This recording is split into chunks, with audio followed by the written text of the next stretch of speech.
What's up, everybody? Welcome to the Nocturnal Nerdcast, pop culture in the dark. Thanks, everybody, for being here. So we have, I'm looking at the green room right now. We actually have two people tonight. One of them, as usual, is Paigey. Welcome, Paigey. AKA Jazzmaster 34. Oh, okay, cool. So Paigey is here, and we have 3Dub, but 3Dub's camera looks like it's is it not working? What's happening with your camera, 3Dub? Give me a second. Okay. No Omega, but there is a green room on. Like, look at this. What's happening? There we go. There you are. There's a green room in Twitter, and Omega's in that green room. So anybody that's in there can come in at any point in time. So there we go. We didn't talk about this last time, Paigey. I don't even know if you watched it or not. Umbrella Academy season 4. I haven't watched it since halfway through season 2 or something. Really? But wasn't season 3 not very good either? Or it was like a bit mid or whatever it was. Season 3 was a little bit better than season 2, but I think season 1 is still the best season. That is one. I didn't even love it that much. I thought, oh, it's decent, but it just wasn't for me. I just didn't really like any of the characters. That's the biggest thing. I just didn't really care for any of the characters. What about you, 3Dub? Did you watch Umbrella Academy? Haven't seen it since season 2, so. I mean, I can give everybody my opinion. It's not really a topic tonight, but I can talk about it. So, the issue with Umbrella Academy is in season 4. I don't know. Should I spoil? Do you guys? I don't care. I saw the end of season 4, like what happens to all the characters. Okay. I saw So at the end of season 3, everyone, they reset the universe and they all lost their powers because they changed the past. So none of them had their superpowers, and they had to get their powers back. And keep in mind, this season 4 was also a short season, so it was a shorter season. So they had to fight to get their powers back. When they did get their powers back, they were slightly different from their original powers, and some of them were downgrades, like they weren't as good as the powers they had before. Some people's were a bit more interesting, but the problem is they get their powers back about halfway through the season, and the season is so short that we never get to really see like the full extent of what their powers can do. And some of the choices and storylines followed characters that I don't think they were as interesting as they needed to be. So what happened is you end up with a season that just squandered its potential. I mean, it just really didn't. Look, I will say this. I think that the individual character stories were good. Like each individual person's storyline, but it's clear there was a budget issue. That's why they didn't want to use superpowers till halfway through the season. And I really feel like if you're a company, a production company, and you're making superhero content or sci-fi content or whatever, however you need to make it happen, you have to make the money available and you have to use it in the best way possible. This is one of the things I complained about The Flash. Every season, he would lose his powers for like 2 or 3 episodes. Every fucking season it happened. Or he was gone, or something like that where they didn't have to use any special effects. I know it's going to happen. It happens. Did it too much with Eric Wallace. I noticed that the whole premise of the storyline for season 6 and 7 was him drastically losing his powers. I was so mad at that. Yeah. So, like Umbrella Academy, to be honest, when this season was coming back, I considered doing a review for it, like a regular thing on my channel, but there was no one talking about it. And I hate when people say that, oh, no one wants this or nobody's talking about it or whatever. But genuinely, I tried to drum up interest in it, and like I was getting nothing from anyone. So, and it wasn't because like people were like, oh, go broke or anything. It wasn't anything like that. I mean, they were talking a bit about, obviously Elliot Page, but other than that, there was people weren't talking about the show at all. Do you think me and Elliot Page are related? I don't know. Maybe. The Yellow Wickle has a last name Page as well. Oh, really? He's Australian. Don't think we're related though. So. By But the also, way, Paige has heritage in France and Scotland, though. So. Paige asked earlier what I was snacking on. and it's I can't remember if I like this flavor or not. I haven't had it in ages. Because the only one, if I ever eat Pringles, which is not that much, because I don't think there's just better chips out there, in my opinion. But they're different. They're different as well. So if I'm looking for something different, I'll get Pringles. But I get the original ones. This is probably tastes different from your pizza flavored Pringles. They're probably not. They probably don't taste the same because that's usually the way it is from country to country. But I don't know if pizza's a normal flavor or like a special edition flavor down here. Like it doesn't taste like pizza. No, it tastes like it's like herbs, like Italian herbs, and maybe like artificial tomato or something like that. Yeah, but like for example, they had Cool Ranch Doritos down here for a bit. Now they don't have them, and then if they bring them back, they're called like Cool American or something like that. I don't even know, but they're hardly here. Like that, but I love Cool Ranch Doritos, but they're not available here normally. Like it's like a special thing if they come. Yeah, and give a shout out. Cool Ranch just tastes like Doritos, nacho cheese Doritos for the most part. They taste almost the same. Give some shout outs to team members here. We have Defunct, Democracy, who is saying that I'm a grifter. Cool. Lone Wolf is here. Let's see. Darth Bunyan's here. Good to see you, Darth Bunyan. South Texas Shark is here. Wait, is he a member and calling? Well, you can be gifted memberships. He probably was gifted a membership. Yeah, still gonna give him a shout out. I mean, he's got a membership. So, well, personally, I do think Eric's a grifter, but he does it in a funny way, so that gets a pass from me. But a grifter on the term that relies on content of others to make content, if that makes sense. I don't. But but I don't even really reaction care content. People don't understand. I don't really care about being called names. I don't really give a shit. Blackwing Gaming, the Acolyte wasn't for me. That's cool.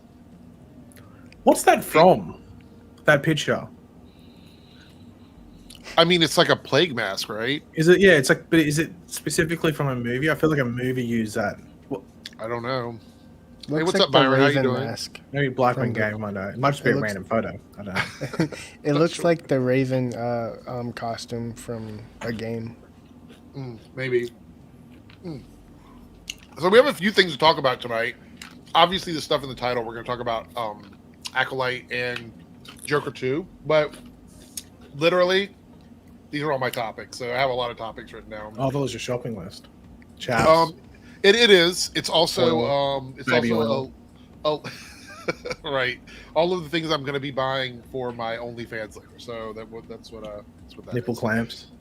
Actually, let's talk about this first. Though they're not on there, Paigey. I have to get gifted those. I was reading out my list. I'm sorry. Oh yeah, you go to my Amazon list and buy it there for me. I went down a rabbit hole on YouTube last night.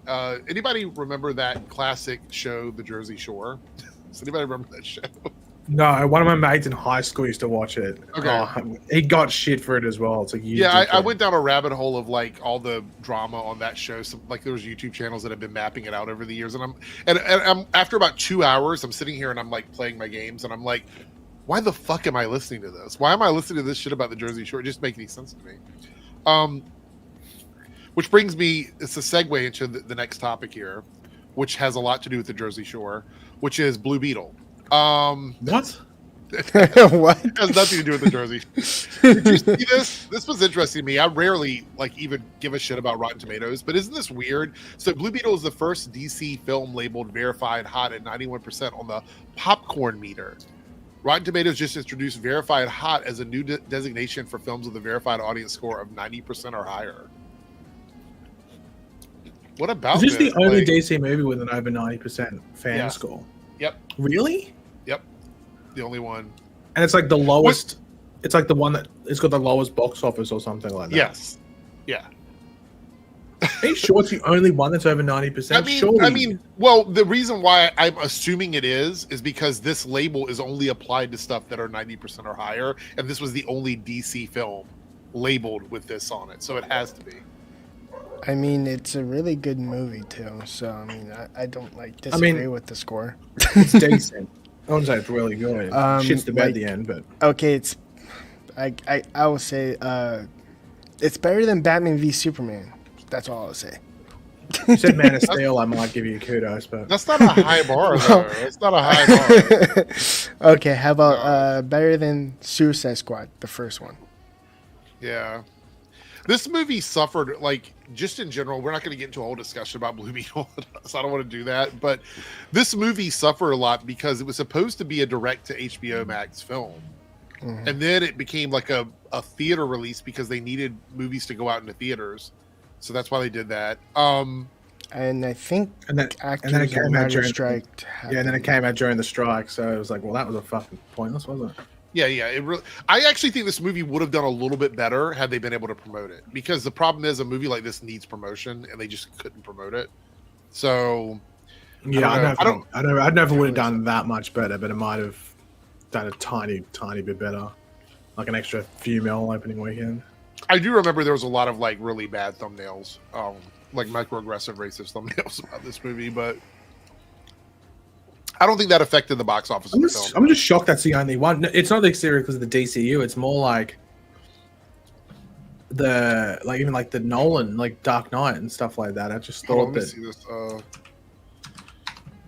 But then again, there wasn't discourse around this. I guess it's not like, oh, they ruined Batman. Oh, Batman wouldn't do that. Let me see. I'm trying to find out list of DC. How about fun movie? Was it a fun movie? All right, let's see here. Is this list going to have all of them? Okay, yeah, I've got a list here. Let's look at the list and see, just out of curiosity now. Present. All right, so these are. It says the DC Universe franchise, but I don't know if it's going to have stuff in it that isn't like the DC EU. All right, so here we go. The hierarchy of power is about to change. How true that statement was. Well, it did, just not in the way that he thought. And then you have Deadpool going, "Oh my gosh!" Right, so here we go. Aquaman: The Lost Kingdom is 81%. Blue Beetle's 91. The Flash is 83. Shazam is 86. Black Adam is 88. Peacemaker, the TV show, is 89.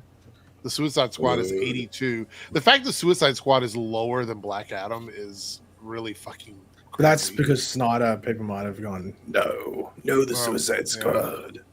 Oh, wait, Zack Snyder's Justice League is 93, but I'm guessing that's because that wasn't released. It wasn't a theater release. It wasn't a theater release. Yeah. 73%. Wow. Wonder Woman 84 is 73%. That's pretty wild. Birds of Prey 78. Even the first Shazam is only 82. How does the first Shazam have less than the second Shazam? That's a good question. I don't know.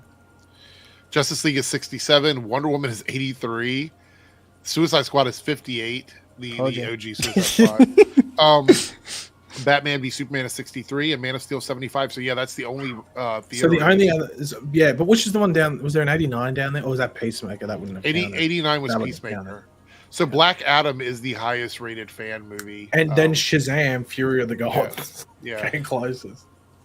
Yep, that's. I will say, like the Shazam: Fury of the Gods had more of a. Aquaman 72%. The first one. The second one has 81. What the fuck?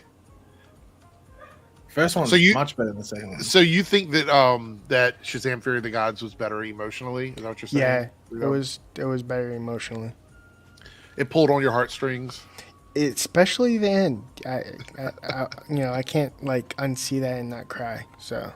Yeah. I think it was just the DCEU, Vanessa, is what they were saying, as far as I know. All right, so let's talk a little bit about the first topic, which is the Joker 2 stuff. And kind of go through all of this. Let's Mate, hold on. I'll go turn my aircon on. It's just it's winter and it's randomly like boiling today down here. Hold on. Okay. It's winter? Yeah, they're reversed. They're below us. Oh, yeah, okay. I'm like, it's still like 90 degrees here. Okay. So we're going to go through kind of all of the big stuff we know about Joker 2. Because there are a few things that we need to talk about that I think are quite interesting. But let's start out with like this here. So Joker 2 details. Joker 2 takes place 2 years after the first film. I don't really have an issue with that. I think that's fine. It does leave a little gap for us to like figure out what's been happening. Arthur Fleck is facing the death penalty. Now, I'm trying to remember exactly how the film wrapped up. I remember the third act, but he was just arrested at the end, right? Did he go to trial or anything like that? Did they ever show that in the first film? Him going to trial. Yeah, I think he just got arrested. Oh, right? he's just in the asylum. Okay. So wait. He's in an asylum, but he's also facing the death penalty? I think he kills 2 people, doesn't he? Because at the end of the first one, he kills the... Yeah, but I mean, like, psychiatrist, typically if you're whatever it is. put away for psychological reasons, you don't face the death penalty. Because you're doing it because you're incapable of, like, understanding. Maybe they see him as like a complaint danger to society. So wait a minute, am I making that up? I truly believe that if you end up getting put away for psychological reasons, you can't stand a trial correctly. Yeah, but so I think if you're like, give you the death penalty. I think if you're like super messed up, like, I'm sorry, but hasta la vista, like, that doesn't make any sense.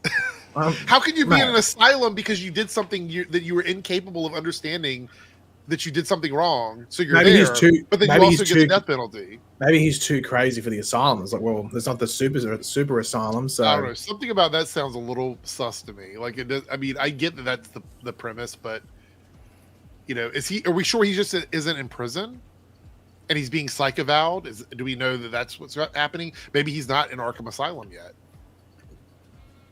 Maybe he's facing the death penalty before he goes to Arkham Asylum. Maybe that's what happens. Right? Yeah, I don't know.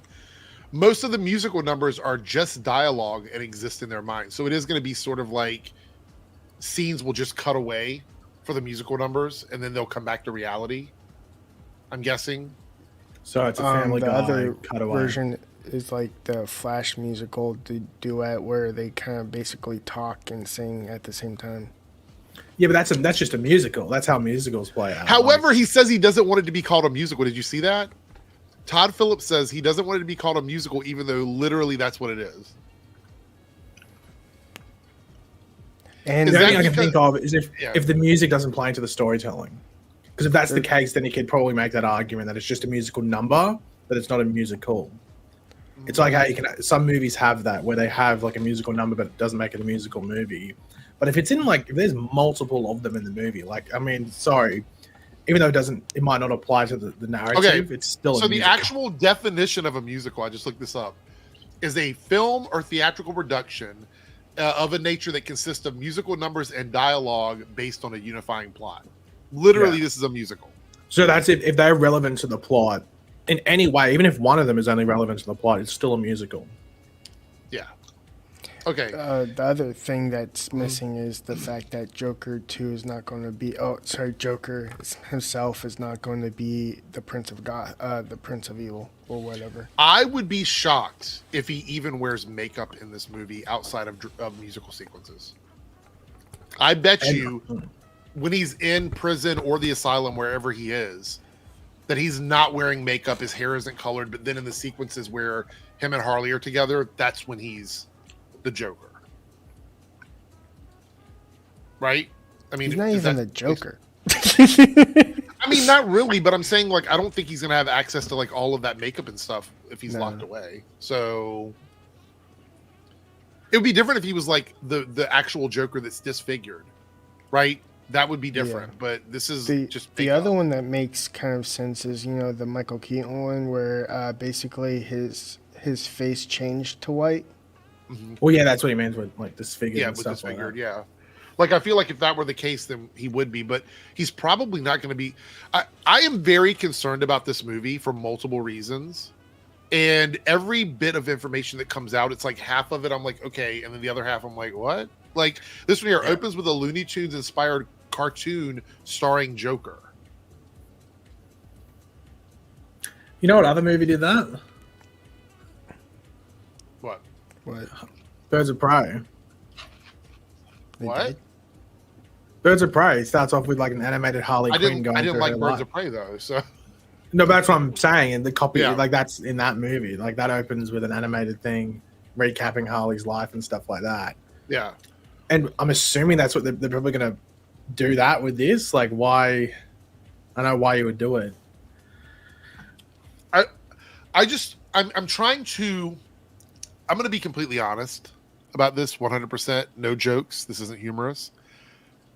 I am more excited for the Craven movie than I am for this one. That's not a joke. Like, after seeing that second trailer for Craven, I think that's going to be more entertaining as a film than this will be. I'm just putting it out there. It's going against Sonic 3, though. Eric, the pizza Pringles might be hitting your cranium. This doesn't sound good to me. This movie doesn't sound good to me.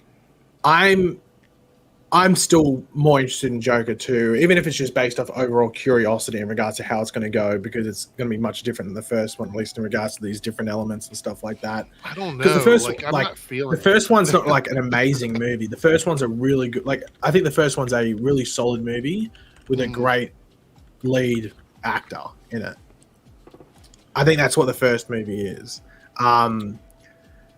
I don't know. Like, I'm not the biggest fan of Lady Gaga as a actor, and I've seen a lot of her because I watched American Horror Story, so I saw like her first acting and stuff like that. I don't know. People are saying that Craven looks terrible too. It might look terrible, but I think it converge on like so bad it's good, sort of like how we've had movies like that. I feel like it could have that vibe. The sequel to Joker, look, they said they would only make the sequel if it made sense. Like, they weren't going to just make it for a cash grab. But I can guarantee you they want another $1 billion R-rated movie. They do. They want. I think this movie will probably make more than the first one. I just have a feeling it's going to, because there's a lot of Lady Gaga fans. We need to set up Lady Gaga. I'm not going to stand here on YouTube because it'll get us in trouble. But I would love to set up some sort of like put some money where your mouth is kind of situation with this movie, because honestly, I just don't see it. I don't see it with this movie. I just don't. I don't know. I just see that like a couple of different factors, and even just the fact that people would have watched Joker after the fact. I would watch the first one after the fact, like a good amount of people, that they'll go see this one as well. I don't know. I don't know if it's going to like make like a lot more. Like, I keep seeing people saying it's probably going to pass Deadpool and Wolverine. I don't think that, because Deadpool and Wolverine is probably going to make another few.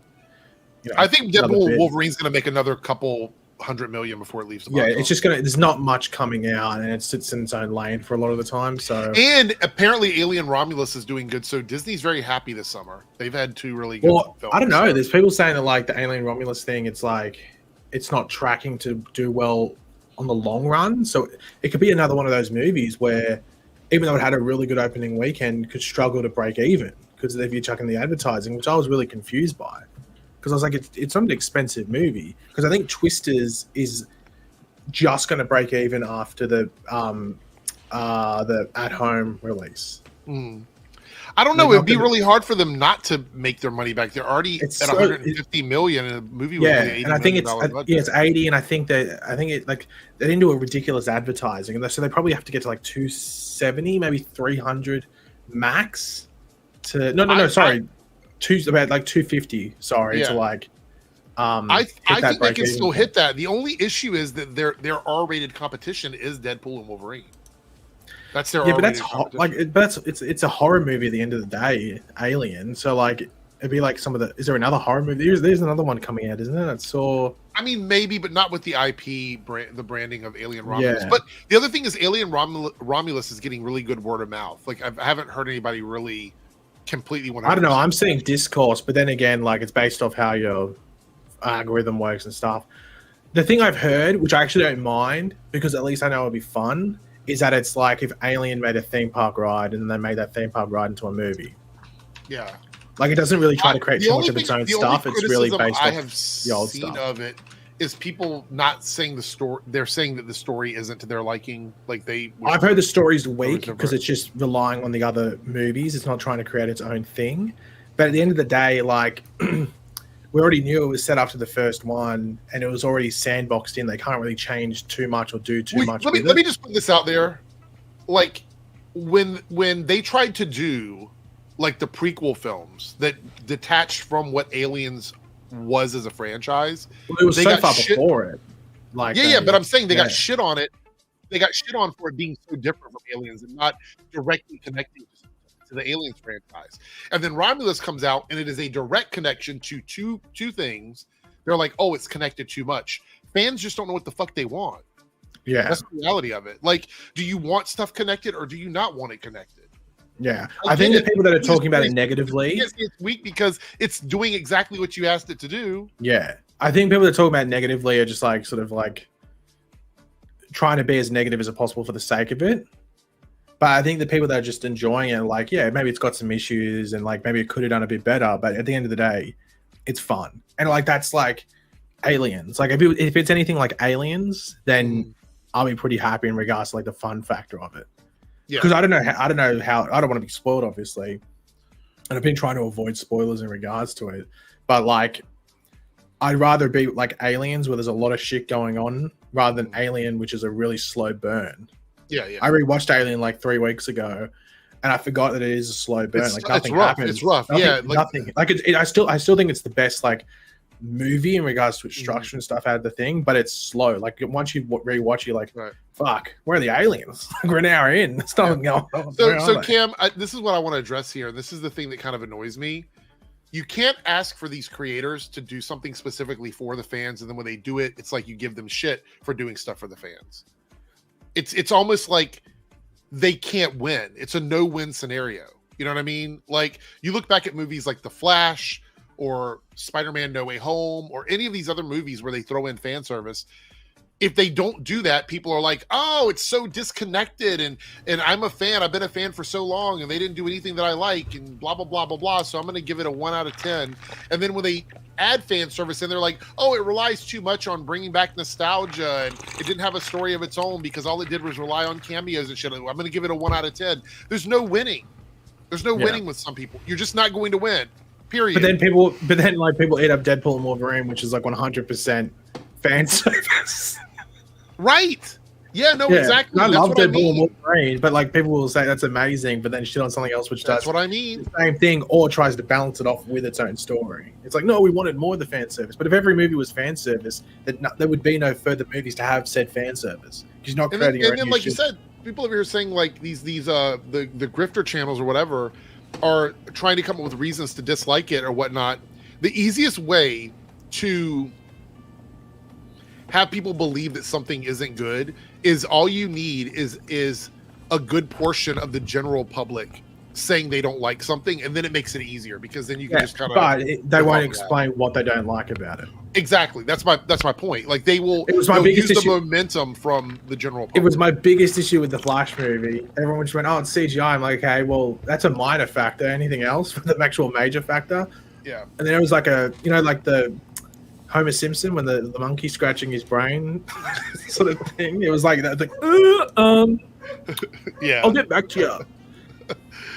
All right, getting back to the Joker, though, we were off track there for a second. This was another bit that kind of had people upset. It says, Todd Phillips says Lady Gaga's Harley Quinn is not similar to past interpretations. Here we go. The high voice, the accent, the gum chewing, and all that sort of sassy stuff that's in the comics, we stripped that away. Not just the comics, by the way. Harley's a very popular cartoon character as well. So why are you like, this is a question that I know a lot of people ask. Why are you using a character that you seem to not like? What is the purpose of that? Like, I get that you want to do a different riff on it, but when you're stripping away, like if you want to change the hair color, if you want to try a different gender switch or something like that, like flip around the genders or anything like that, if you leave the core values of that character intact, you can have a really good interpretation of the character. However, it seems to me like they're not just stripping away the physical parts of what Harley is, but they're also taking away the core of Harley Quinn in this character. If this is true, like what can we expect to see from Harley Quinn as a character if they're changing so much of what makes her her? If you strip that much away, you might as well just use an original character or someone else that doesn't have a high-pitched voice or the accent or the gum chewing. Yeah. What about you, Paige? Do you have an issue with this? I mean, do you have any thoughts on it? I don't know. It just seems like it's just so they can use the actual character name and get people excited about that. But I mean, this should really like push the people that were saying, "Oh, this is gonna dunk on Margot Robbie's Harley Quinn," like before you even see the movie. She's not gonna be pretty much anything like Harley Quinn outside of wearing some diamonds on her eyes or maybe some like light pink and blue or blue and red sort of highlights or whatever it is. I wonder if it has something to do with the fact that the actual scenes with them being their characters are in musical numbers. If that's why the character isn't going to be the same, because we're not really going to see a fully wouldn't that be the fleshed out opportunity? Harley Quinn. But wouldn't that be the opportunity to do it in the musical scene? She acts a bit more bubbly and stuff like that. And maybe that might be the case, and maybe like the base character that Harley or Lady Gaga playing, is like that, just like mellow and very straightforward, and like almost like as if she's on all those drugs and everything to keep her mellow and everything.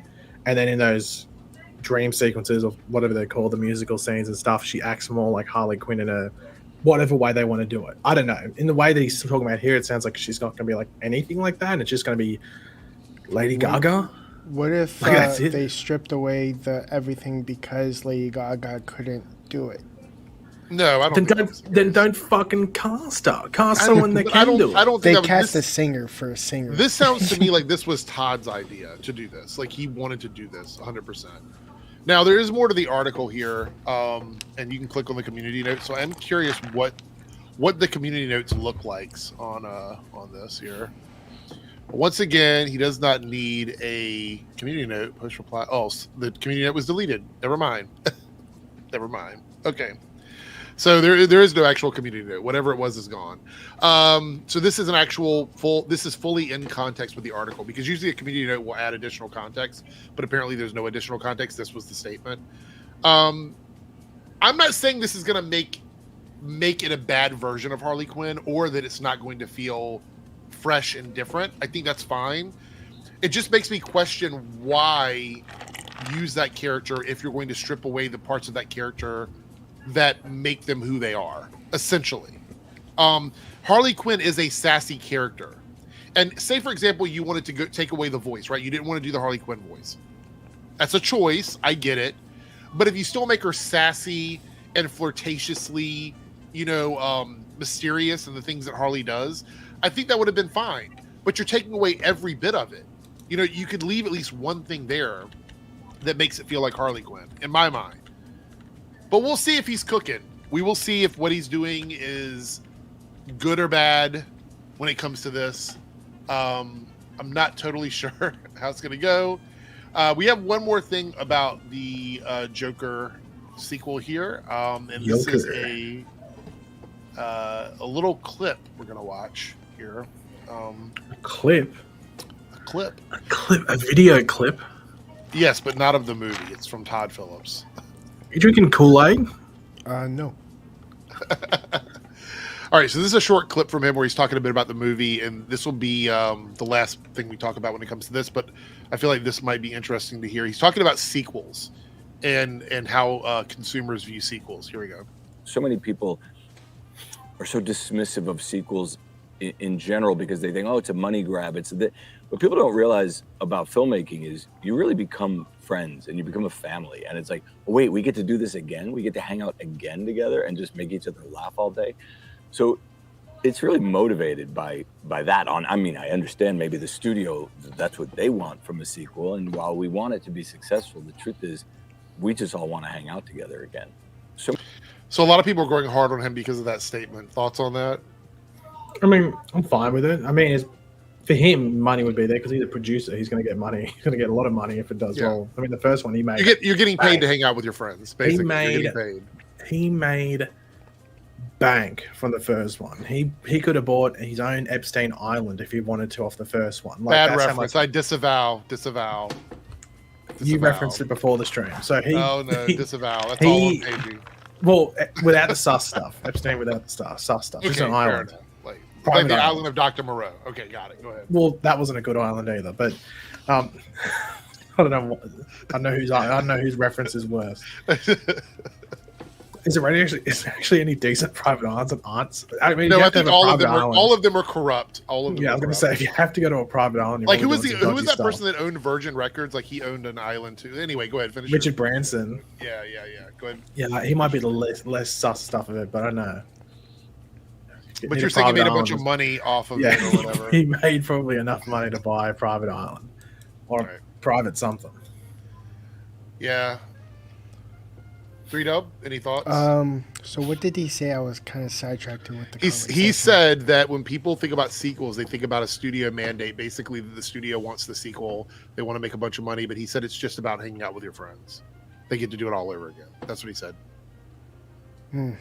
Does that bother you, or how do you feel about it? I guess it's like a way to look at going to work every day. Yeah, absolutely. Like, I don't have an issue with that part. I just think it's a little weird because he was the one who, back when the movie first came out, it was doing well. He was saying like, I wouldn't do it unless unless it's a really good script.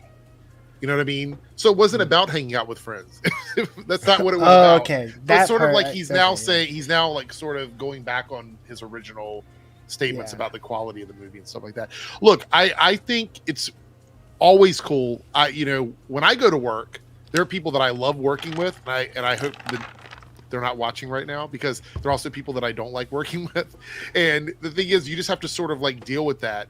And I can only imagine that when it comes to something as large as a film production or a TV show or something, it's the same way. So to act like it's all this sort of like come together and be friends moment, I don't know about that. We look at all the scandals that have come out from film sets. So I'll just defer to him. Apparently with him, it's always a good time. Chad, I am curious, though. Let us know. Are you excited about Joker 2? Joker 2. I saw someone that was like, I'm excited for Craven, but not Joker 2. Wow, me too. Me too. That's the only one I am excited for, 100%. So far up. You have a lot of people watching. Yeah, I know. It's okay. Thanks everybody for being here, by the way. We have a bunch of people in the chat. Feel free to be active in the chat. We have, at this point, I think it's over between the two channels, almost 90 people watching. So if you're on one of the two channels and you have not chatted yet, please contribute to the chat. We really appreciate it. Let's talk a bit about this here. J.J. Abrams, Bad Robot, in negotiations with Warner Brothers to extend film and TV deal. Did anything ever come out of this to begin with? I'm curious. He got sort of screwed by COVID. No, I know, but nothing ever came from the initial deal, right? There was nothing that ever came out of it. Was he on Lovecraft Country? Oh, Cape Crusader. That is true. Yeah, but that's not even on their service anymore. It's on. It's a Warner Brothers thing, but it's sold to Amazon. So, by the way, I'm going to mark this down. I want to talk about that in a second. 3W, have you watched Cape Crusader at all? Yeah. He had the Black Superman thing with Ta-Nehisi Coates. Wait. Do you think that's why they're extending this? Do you think they want to do that? They want to? Oh, I think there's probably other stuff, and there might even just be like. I'll be honest. I didn't know J.J. Abrams owned Bad Robot. What? Are you serious? Until now, yeah. I thought it was like some like off the cuff like production thing to be like helps pay money and stuff for movies. So they might have kept him on because they want to do the Black Superman film. Well, Bad Robot just got a lot, and also just Bad Robot as a production company. Like you think of Lost and stuff like that when that pops up. I wonder if Bad Robot was on the Star Wars Episode 7 Force Awakens. No, because that's Lucasfilm. Yeah. But it was J.J. Abrams directed. But it wasn't his production company. It's not, it wasn't. Lucasfilm produced it. Bad Robot is the production company. Like that's the ones that actually fund the projects usually. Anyway, but the Black Superman thing, that's the only other thing that I know that he was connected to. And that one is sort of in limbo. It makes me curious, though. David Zaslav, is this a sign that he is sort of on the way out? Because it seems to me like this might be a negotiation thing that he's trying to do. Not David Zaslav specifically, but J.J. Abrams here with the studio, because he's trying to get something done before David Zaslav jumps ship. You know what I mean? Well, it could also be just there's things in development that are under the Bad Robot thing that Warner Brothers might not want to lose to another company, because if they end that thing, he can sell those things to Universal, whoever it is. Yeah, let's see here. Experienced turbulence in the half following April 22 because Warner Brothers merger. Demi Monde, with the plug was pulled on that before it started. the Shining offshoot series Overlook, which never came out, right? Oh, they're not going forward with it. But Batman Cape Crusader did happen. Ultimately, Bad Robot stayed and put a couple of series on the air. Cape Crusader, Presumed Innocent for Apple TV Plus. I haven't seen that yet. No, that's the one with, is that Jake Gyllenhaal? Yeah, is that even out yet? It's out, I'm pretty sure. Okay, I haven't seen that one. Well, yeah, it says it became the #1 drama launch. Yeah, I'm reading through now. $250 million deal was a 5-year deal. Wait. So that whole thing, you got paid $250 million and barely put out. With that, you got to be like, he had a lot of stuff there, so it probably, there's a lot of IP as well. So there's like probably a quasi. It's probably a bit overs, but like at least probably like 150. Well, this is interesting. So Bad Robot, and I should have known this. I didn't even think about this. But it says Bad Robot had their Paramount projects before he signed to the film and TV deal with Warner Brothers. Paramount is under major reconstruction right now and got rid of a lot of their studios, almost all their studios, I think, a couple weeks ago. So I guess he made the right decision, although I don't know how long Warner Brothers Discovery is going to be around. He's got to make something, man. Like, just surely it's something that even if someone else does it, he just slaps his name on it and slaps Bad Robot's name on it. Well, I mean, Bad Robot can make something that isn't necessarily connected to J.J. Abrams, right? I mean, that's the whole point. He'll just be put down as an executive producer. Like, that's just it. Like, he won't have anything to do with it, but he'll just be slapped down as an executive. Also, I'm not going to pull it up on the screen, but there's a possibility we might get Miss Marvel season 2. Did you see that? Anybody see that news? No. Gwendolyn C wants to know, what topics have I missed? OnlyFans launch for Eric. We talked about the Joker 2 in detail, and literally just J.J. Abrams. That's really and Blue Beetle, I think. Yeah, but that was kind of like just a small thing at the beginning. But yes, you're right. We did talk about Blue Beetle. But as far as main topics go, we've covered the Joker 2 already. So, Ms. Marvel season 2, though. What do we think about that? Paige, did you watch it? I know that I watched it. It was whatever. I'm gonna let 3Dub answer. Then I have another question. So, did you watch it, 3Dub? Yes, I did, and I actually thought it was like a fun little thing. It had more like of a lighter tone, which I kind of liked. Okay. So, the one thing I'm wondering is if it comes back for a second season, if that is in fact true and it's returning, it'll probably be with a proper writer's room and showrunner. Do you think that will help the show? Can you hear my head rattle? It depends on the connectivity to what's going on in the MCU at that time. I mean, if it's incredibly focused on itself anyway, like the first one was for the most part, outside of the random end scene that connected to the Marvels, I guess. But it also depends what they're planning. Is it going to be small or is it going to try and be bigger? I wonder if we're going to get some more damage control and sword involvement. Because isn't Damage Control a villain in the comics? No, Damage Control is a company that controls damage. If they wanted to Miss Marvel season 2, just make it a fun, make it different. Don't do this fucking PG Daredevil thing, which they'll probably try and do. Make it, she goes to school and she's a superhero in her free time. Just so honestly, Spider-Man please. again. Well, but that's the thing. Spider-Man doesn't fucking do that. That's the thing. Right. They could do that with Ms. Marvel, right? Because Spider-Man's already. Yeah, they skipped. They did it for Homecoming, and it was like 30 minutes of the movie. But now you can do it with a series. You have 10 episodes or something where it's fun, and anyone can watch it because it can play into that nostalgia factor. But everyone went to high school and everyone did shit in their free time. And they can do some fun stuff balancing it there. There's also the thing is a lot of people want everyone to believe that show didn't have any potential because of XYZ, and we see it a lot here on YouTube. The typical stuff they say. But I actually think that show, out of a lot of the shows, has some of the best potential for a follow-up season. Because it just, the setting, the premise, the characters, the dynamic, all of it seems to be perfect for a season of TV.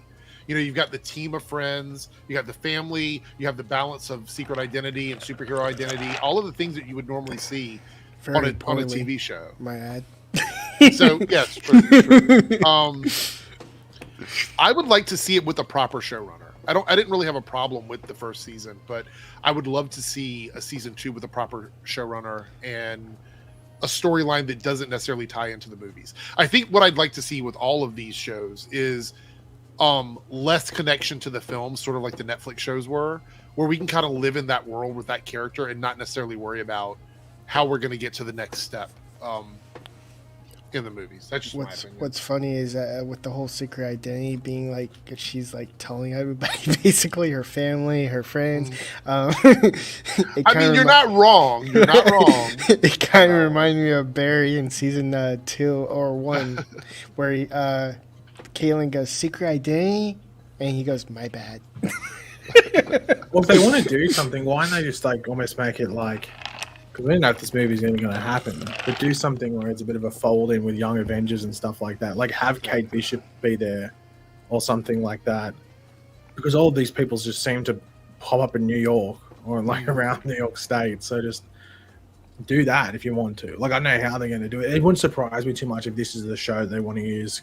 But then again, isn't Hawkeye season 2 meant to be happening?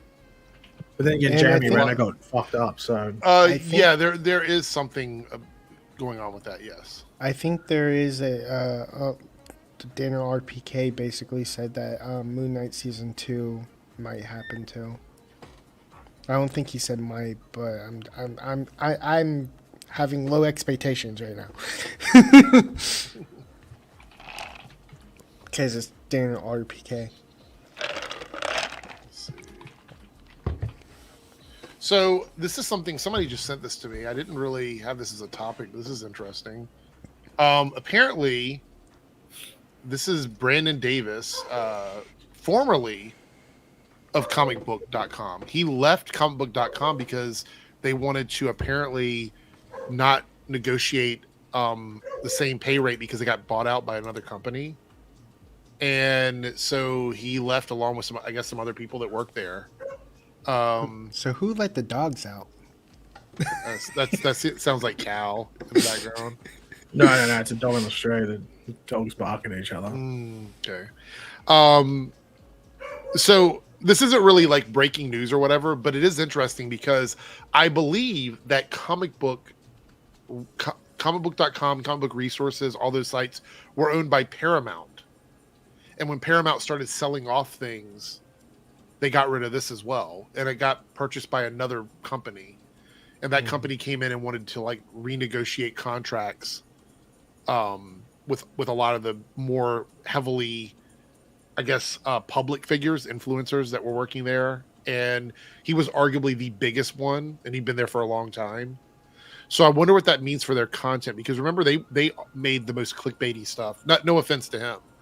But comicbook.com and comic book resources really made a lot of clickbaity stuff. So I wonder, a lot of times when you see these kinds of things happen, it changes the kind of content that they're making. So it's interesting. Yeah, Anthony here. Yeah, Paramount sold it. Yeah. So. Yeah, I don't know. I mean, it's easy for someone in his position who can just go, I've done this, or just get an interviewing gig. It might not be that higher up as comicbook.com, but some sort of interviewing gig. Also, we've got some clips to look at and a trailer, but I'm going to save them for the end because last week we looked at, what did we look at? Well, not last week, but earlier in the week. What did we look at? It was Craven, and what was the other trailer that we watched? I can't remember what was the other one. No. Blue Beetle came out. Beetlejuice. Yeah, I don't remember what it was. Either way, they both got claimed, and my video was blocked, so I had to remove them. So we're gonna watch this again because fucking Craven and what was it? I think it was Lord of the Rings, right? No, it was. Oh yeah, it was. It was Rings of Power. Rings of Power. Yeah. Which, speaking of, that's what we're gonna watch. The trailer we're gonna watch tonight is the I guess a Lord of the Rings animated thing that's coming out. I don't really know much about it, but somebody shared it with me and they were like, "You should talk about it." Oh yes, no, Snow White was before that, wasn't it? Snow White was the other strain before. Yeah. So has anybody watched the Tomb Raider cartoon on Netflix yet? I had no idea there was one. Literally had no idea. Apparently, let me go over here and find this. Apparently, somebody is going around and sharing a fake screenshot to sort of make it look bad. So let me share this here. So this is the screenshot that's going around. It's fake, by the way. Mm. But this is being shared. This is how far people will go to make something a failure. They'll do something like this to make it look bad, so no one will watch it or they'll get mad about it. Those were some beautiful world-ending artifacts your father had, but you have to acknowledge your white privilege and return them. So it's a meme, obviously, but it looks like it's actually from the show, and it got community noted on every account that I saw. You can tell it's fake too, because if you look at the fading of Netflix, it's off by like one's darker and one's lighter. Yeah. So I don't even know if it's out yet or not. This is the first thing I saw about it today, and I thought it was interesting. But it got community noted because it's fake. But this is the kind of shit that we have to deal with now. And with AI becoming more and more popular, it's just going to get worse. It's just going to get worse. And I actually think this is going to destroy the narrative because people are going to know that things are fake, and they're just not going to click on them. You know, like, think about it. A lot of the fake trailer channels on YouTube have had to change what they're doing because people have realized that they're fake trailers. So it's just going to have to evolve, or people are going to fall for it again. You know what I mean? Did you see the thing I sent with the Kamala Harris and Trump thing that was fake AI? Why are we talking about freaking politics? I was basically like Trump. Oh my God. That's like terrible. Like I was using that as a reference to like how people just like it makes it look real and people, you know, like it's fake. Yeah. No, I get it. But it happens like a lot of people, a lot of celebrities, especially the women out there, have to deal with deep fakes when it comes to like adult content. That's another thing that's really, really bad. So no, Jean, it wasn't you. I was talking to Three. Yeah, I know, Fetman. Wow, for what's that pagey talking politics? I know. But anyway, yeah, no, well, deep fakes are bad. AI is bad anyway. By the way, the whole thing that YouTube is trying to do, like if you're a content creator now and you're using YouTube and you upload a video, it actually asks you if it's AI or not. Mm-hmm. Because they want to label it correctly. But a lot of people aren't clicking yes on that. There's people uploading AI they're definitely not saying that it's AI. But I just want to point out that if you want people to believe that something is going to suck, or it's universally hated, or it's going to be bad, the last thing you need to do is put out fake screenshots making something look bad because you're worried that people are going to watch it and they're going to like it. I do have a question. If you use AI tools, does that make your entire video AI or no? Okay. They're talking about, so Pagey's, we've talked about this before, the distinction between supplemental AI and generative AI. And I think that's the big problem, is that using AI to do something like cut out a picture. Yeah. Something where you're using it as a tool. I don't think that's the problem. The problem is when somebody can type in like make a movie of this actor, use this actor's voice, and then just make his the example that was recent was when people were trying to cancel Furiosa because they used face tracking. Yeah. To and then use an AI program to sort of like mesh the to ease the VFX process for the VFX artists. No one was getting fired. It was easing it. It was a tool literally for the VFX artists to make the younger actress look a bit more like Anya Taylor-Joy. It's like minimal, like stuff like that. And people tried to cancel it and compare it to like the that Interview with the Devil, whatever that movie was. Night with the Devil, whatever it was, when they made the posters. That was a great movie, by the way. I watched it recently. True Detective, when they made the fake posters, and it was obviously AI. And people, and I know it's just like people don't think before they speak or know, and that was the issue because now people, I say people, but like there's still a lot of people that don't know. But there's a chunk of people that now know the difference between generative and assistive. Yeah. You do realize that a lot of people autocorrect, spell check is literally like assistive in that form. It's the same stuff. Well, to be honest, a lot of the AI that and I'm not apologizing or making excuses for people that use AI in evil ways, but AI is literally just an extension of already existing technology. It's not true AI. Like true AI would be something that thinks for itself, and AI doesn't do that. It's a advanced algorithm. Basically, the AI like background remover used to be a color kind of scheme where you kind of throw the green on top of the person that you want to cut out. The reality is that everything implements what would be considered non-generative AI right now. Generative AI is the problem. That's the one that can copy people's voices. That's the one that can deepfake people. That's the one that's bad. That is bad. Supplemental AI, for example, if you use a filter on TikTok that tracks your face, that would be considered supplemental AI, because that's exactly what supplemental AI does. It goes through and it makes changes to the videos and the pictures that you're using, and it does so through a set of algorithms it's been trained to do, which is how that AI works, like ChatGPT and stuff like that. I'm not saying, from my point of view, that one of them is that you're right or this person's wrong or whatever. It really is a discussion that needs to be made, and there needs to be more legislation on how AI is going to be used. There needs to be more negotiations in Hollywood on how AI is going to be used. But on YouTube, it's the Wild West. It is the Wild West because there are no real rules right now. Yeah, they say you're supposed to mark stuff as AI, but that leaves it up to you to do it. I've seen, like, for example, that Screen Culture site, right? With millions and millions of views on those trailers. They should not be getting promoted on YouTube the way they are, because it goes against the TOS for YouTube, the guidelines for YouTube. But for some reason, those videos are getting millions and millions and millions of views. So clearly clearly YouTube is not tracking and being careful when it comes to this AI stuff. They're just not doing it. I sent you something on X or Twitter. Let's see here.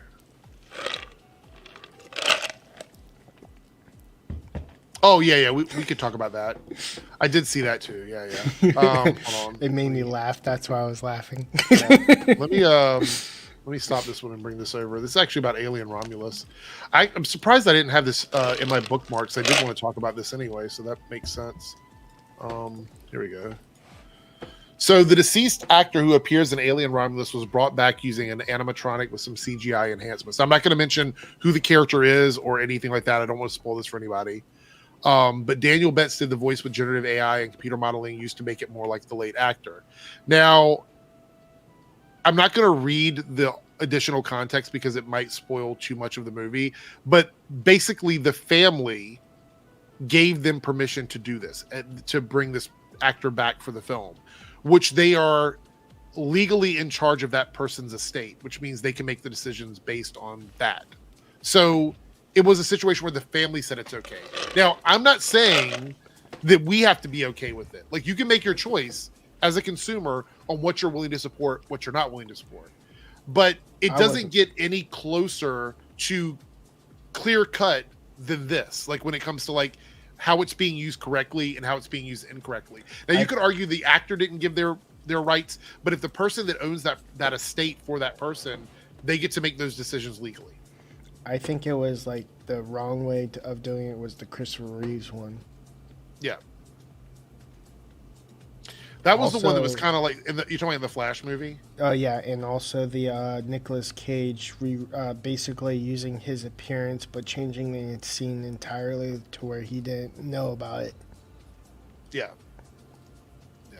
Yes, I saw Cam. That's why I didn't read it. If people didn't want to, if they don't want to read it, they don't have to. I didn't want to read it out loud. But basically, we just need more safeguards in place for AI, especially generative AI. Supplemental AI is not going anywhere. And actually, the reality is generative AI isn't really going anywhere. But supplemental AI is being used in everything. It's used in searches now. You can't even use Facebook without using quote-unquote AI. So it's just everywhere. It's on Twitter. It's everywhere. All right. We're going to talk about the Acolyte now. We're at the 1 hour mark. This is kind of let's see how many things here. It's a 2-part discussion. Oh, no. I know. Oh, no. So episode 7 and episode 3, 2-part discussion. Yeah, 2-part discussion. So I don't know if this is true or not. I should probably check. Let me double check this here. And if you're wondering what the drink was, it's watermelon lemonade, energy. That sounds made up. I'll go get the box. Oh my god. Box? It comes in a box? Does he mean like carton? I think he means carton. Is it like a powder or something? Like Yeah, a maybe. electrolyte thing? Or All right, I'm going to check this before I bring up this article because I want to make sure. Do you believe in magic? All right. You watched anything on TV lately, Eric? Oh, you found it. Huh? What are you talking No, about? it's all good. Continue. I thought I was trying to film. Oh, there it is. There it is. It is. It is like a little energy drink thing. Yeah, it's like an electrolyte thing. Yeah. Okay, this has been going around on social media. And it's from the Disney store. And it says that there were no results found for the Acolyte. And they're using this to sort of dunk on Disney, saying that they're trying to cover up the show or the movie or whatever. But the thing about this argument that's so funny to me is, well, first of all, it's not true. And I'm going to show you here in a second that this is not true. But the thing about this argument is, isn't this what they want? The people that don't like the show? Like, why are you dunking on Disney for doing it when this is what you want Disney to do? Don't they want Disney to erase this show from existence? That's what they've been complaining about the whole time. Well, this is where the whole like grifting shifts, because originally they were grifting that they were hating on the show.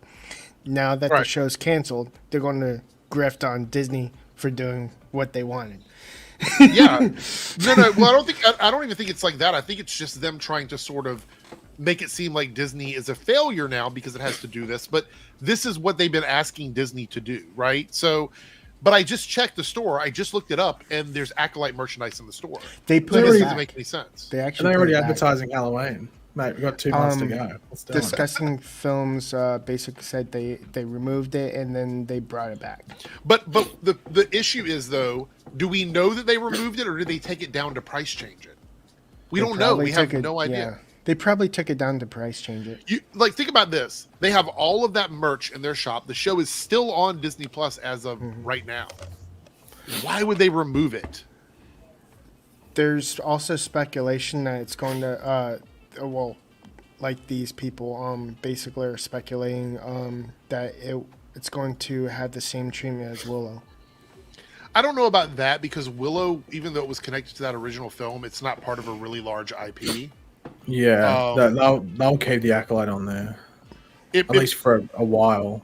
Yeah, I mean, they may eventually phase out something here or there, but I think that is an over speculation of. And wasn't Willow like? It was like Willow had ended, and it wasn't after a while they took Willow off, like when he was in limbo waiting for a second. Yeah, there were people waiting for it. I want to pull this up though. This was another thing that was kind of weird.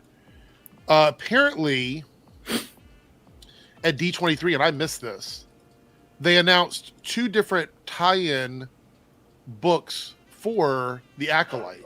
Mm-hmm. So they announced that they were tie-in books for this series, and then like less than a month later, they canceled the show for the second season. Do you think? Well, obviously, based off the covers, they're both set before the show as well, so they're not finishing off any stories. Do you think? Yeah. They had like plans for season 2, but then they decided that season 1 was good enough. Did you watch the stream last week, 3Dub? No. They clearly have plans for season 2. So Leslie Headland sent over a treatment for season 2 to Disney, I guess prior to the cancellation. And apparently, from what we know, it was one thing. She sent one treatment over to them, and instead of them saying redo it, they just canceled the show. So there was plans for, like, she had season 2 basically like a rough concept of what the season was going to be already done. Now, Paige had a theory that it might be possible that it was stepping on the toes of another thing that they wanted to do, and or it was something that would break the fidelity in future projects, which could have possibly happened. I still have to laugh at the whole like episode 3. You know the tragedy of Darth Plagueis? Nope, because Acolyte was canceled. Yeah, exactly. I actually think, and this is what I was saying last week on the show you didn't watch, to Paige, that it's quite possible these characters may continue in on another project. Like, they might do another series based on that story, but not call it the Acolyte. Like, we might see these characters come back in another show. Because the reality is, if they're not happy, if Disney was not happy with the story because of the showrunner, they could certainly hire another showrunner and just bring the actors back into another series. There's nothing preventing that from happening. Isn't all the actors minus a few dead? Yeah, except for like 3 of them. Yeah, pretty much. Like, for example, Vernestra. They could bring Vernestra back in a series about. Hopefully not, because the actor fucking sucked. Well, no, I'm hypothetically speaking. Yeah, can we bring her do back. Can we do hypotheticals with logic, Eric? Well, we could do the one where it has Osha and I guess Darth Plagueis and the whole island thing and the training shit that was going on. What, the love triangle on the island? Yes, they could bring that back. There's things they could do, or they could jump ahead, like say, fuck that. We don't want to tell that story. We want to get ahead to something that we really want to talk about and just do a time jump with those characters and bring them back later. There's a lot of things they could do. Star Wars is open for so many possibilities that just because the showrunner's treatment wasn't what they wanted doesn't mean they can't use these characters down the road in a different project. You know what I mean? Because we're talking about a prequel series anyway. So, like, the door's open. I'm still. Oh, go ahead. To answer your question, Cam, it was probably to keep the cost down, so they could spend more on the actual production rather than spending $4 million. No, don't worry. I already knew that it was the wife of. I didn't know that when watching it, and then I was like, "This actress fucking sucks." And I looked her up and was like, "Oh, well, that makes sense. She's married to the showrunner." But I think the reason that no big actors, like even like notable actors outside of Carrie-Anne Moss, who fucking dies in the first episode, spoil it. Oh my god, spoilers! Yeah, mate, if you haven't watched it, you're not going to watch it at this point. It's been cancelled. But I think it was just to keep costs down. Even then, Carrie-Anne Moss wouldn't cost a lot. You know, she's just a name; she's recognizable. So for a show that was canceled, it kind of wrapped up. I mean, not really. I mean, like the only thing, like it gave us little. So what did it wrap up? It wrapped up the fact that like the Jedi are like covering up the story about what happened. So they basically right, but we don't know what happens after that. Yeah, I mean, like we don't know that, but we know that they're still ignorant down the line. By the time we get to the prequel trilogy, yes, but there's a big gap of stuff there that we don't. Yeah, I know there's a big gap, but I mean, like okay, so they didn't wrap that one up. So what's the other one they wrapped up? And the cliffhanger of well, that's not a wrap up. Well, not cliffhanger. The teaser of Plagueis wasn't. The teaser of Plagueis wasn't really like. It didn't like. We don't know the story, but like what the tragedy was. But we know like I understand what 3Dub's saying. He's wrong, but I understand what he's saying. essentially saying they wrapped up the season story, but the issue is that they set stuff up that the show is not going to address, and at the moment we don't know if any other project is going to address. Yeah. Which means it didn't. So he's like 50% right and 50% wrong. He's 50% right, but 100% wrong at the same time. Oh, okay. Wow. I was so how does that math work? I would say that the issue with the show, and this is what we need to, any person out there who's potentially writing a script for a show for any of these like major studios or whatever, if you're watching this, thanks for defending me, Paigey, sort of. If you're going to get a shot at doing a season of TV, especially in the era of streaming, leave as little open at the end as possible. Like, please give us a more solid ending so that there might be a teaser in the end credits, like, oh, we need to come back and watch the next season if they have it.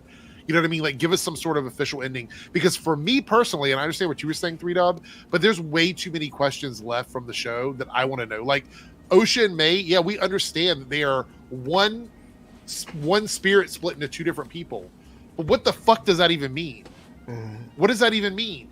Why did they switch places? What's going to happen between her and this dark training that she's going to be taking on? What about Darth Plagueis? Like, why was he on that island in that cave? What the fuck was that all about? What was going to go on with the Jedi? Why was Yoda's head in the fucking shot there? Like, they left too many things hanging for me.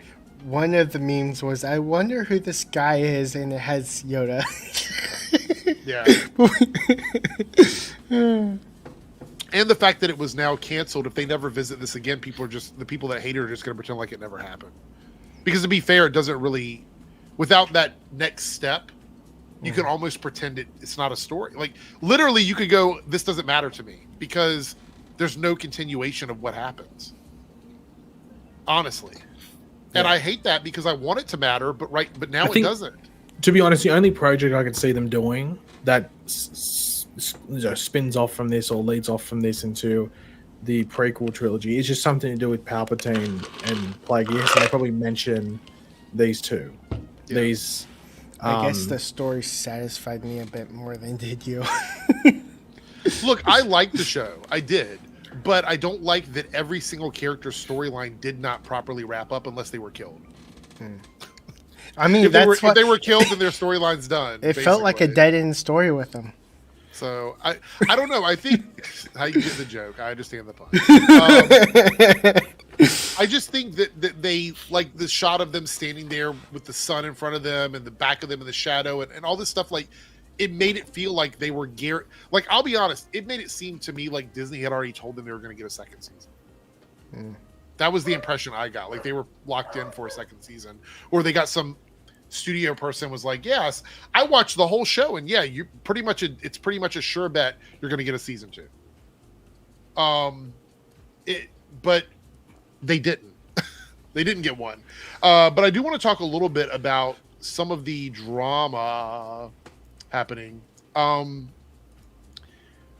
what we're seeing from like the grifter space on YouTube, just briefly. And this is one of the things this is probably one of the most unfortunate things to happen when this kind of stuff goes on, is the fact that they do not want fans to even talk about being upset that the show has been canceled. Because if you're a fan, say for example, you just make a video where you're like, I'm upset the show is canceled, blah, blah, blah, whatever. One of these people are going to take your video and just mock you and make fun of you because you're upset that the show is canceled. Even if you've never said anything to them. Like, for me personally, if they want to take my videos and make fun of me, I talk shit about them all the time, so I kind of expect it. But if you're someone on YouTube or Twitter or TikTok where you're just making a video and you're like, oh, it sucks the show has been canceled, I really wish it would continue because I enjoyed it, they're going to take your video and sort of make fun of you now, and mock you in their content. How does speaking of this, like, how does Go Woke Go Broke work with a streaming TV show? Because they think they understand how the streaming market works based on unverified information. False, right? Yes. Okay. Yeah. Pretty much. And when I say pretty much, that's because it happens like once in a blue moon where something they don't like actually gets canceled or has bad reception, and they're like, "See, look, I told you."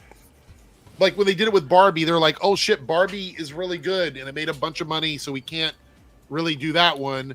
Oh shit, X-Men 97 did really good. People loved it, so we can't really do that one. But Acolyte, this one got canceled, so we're right.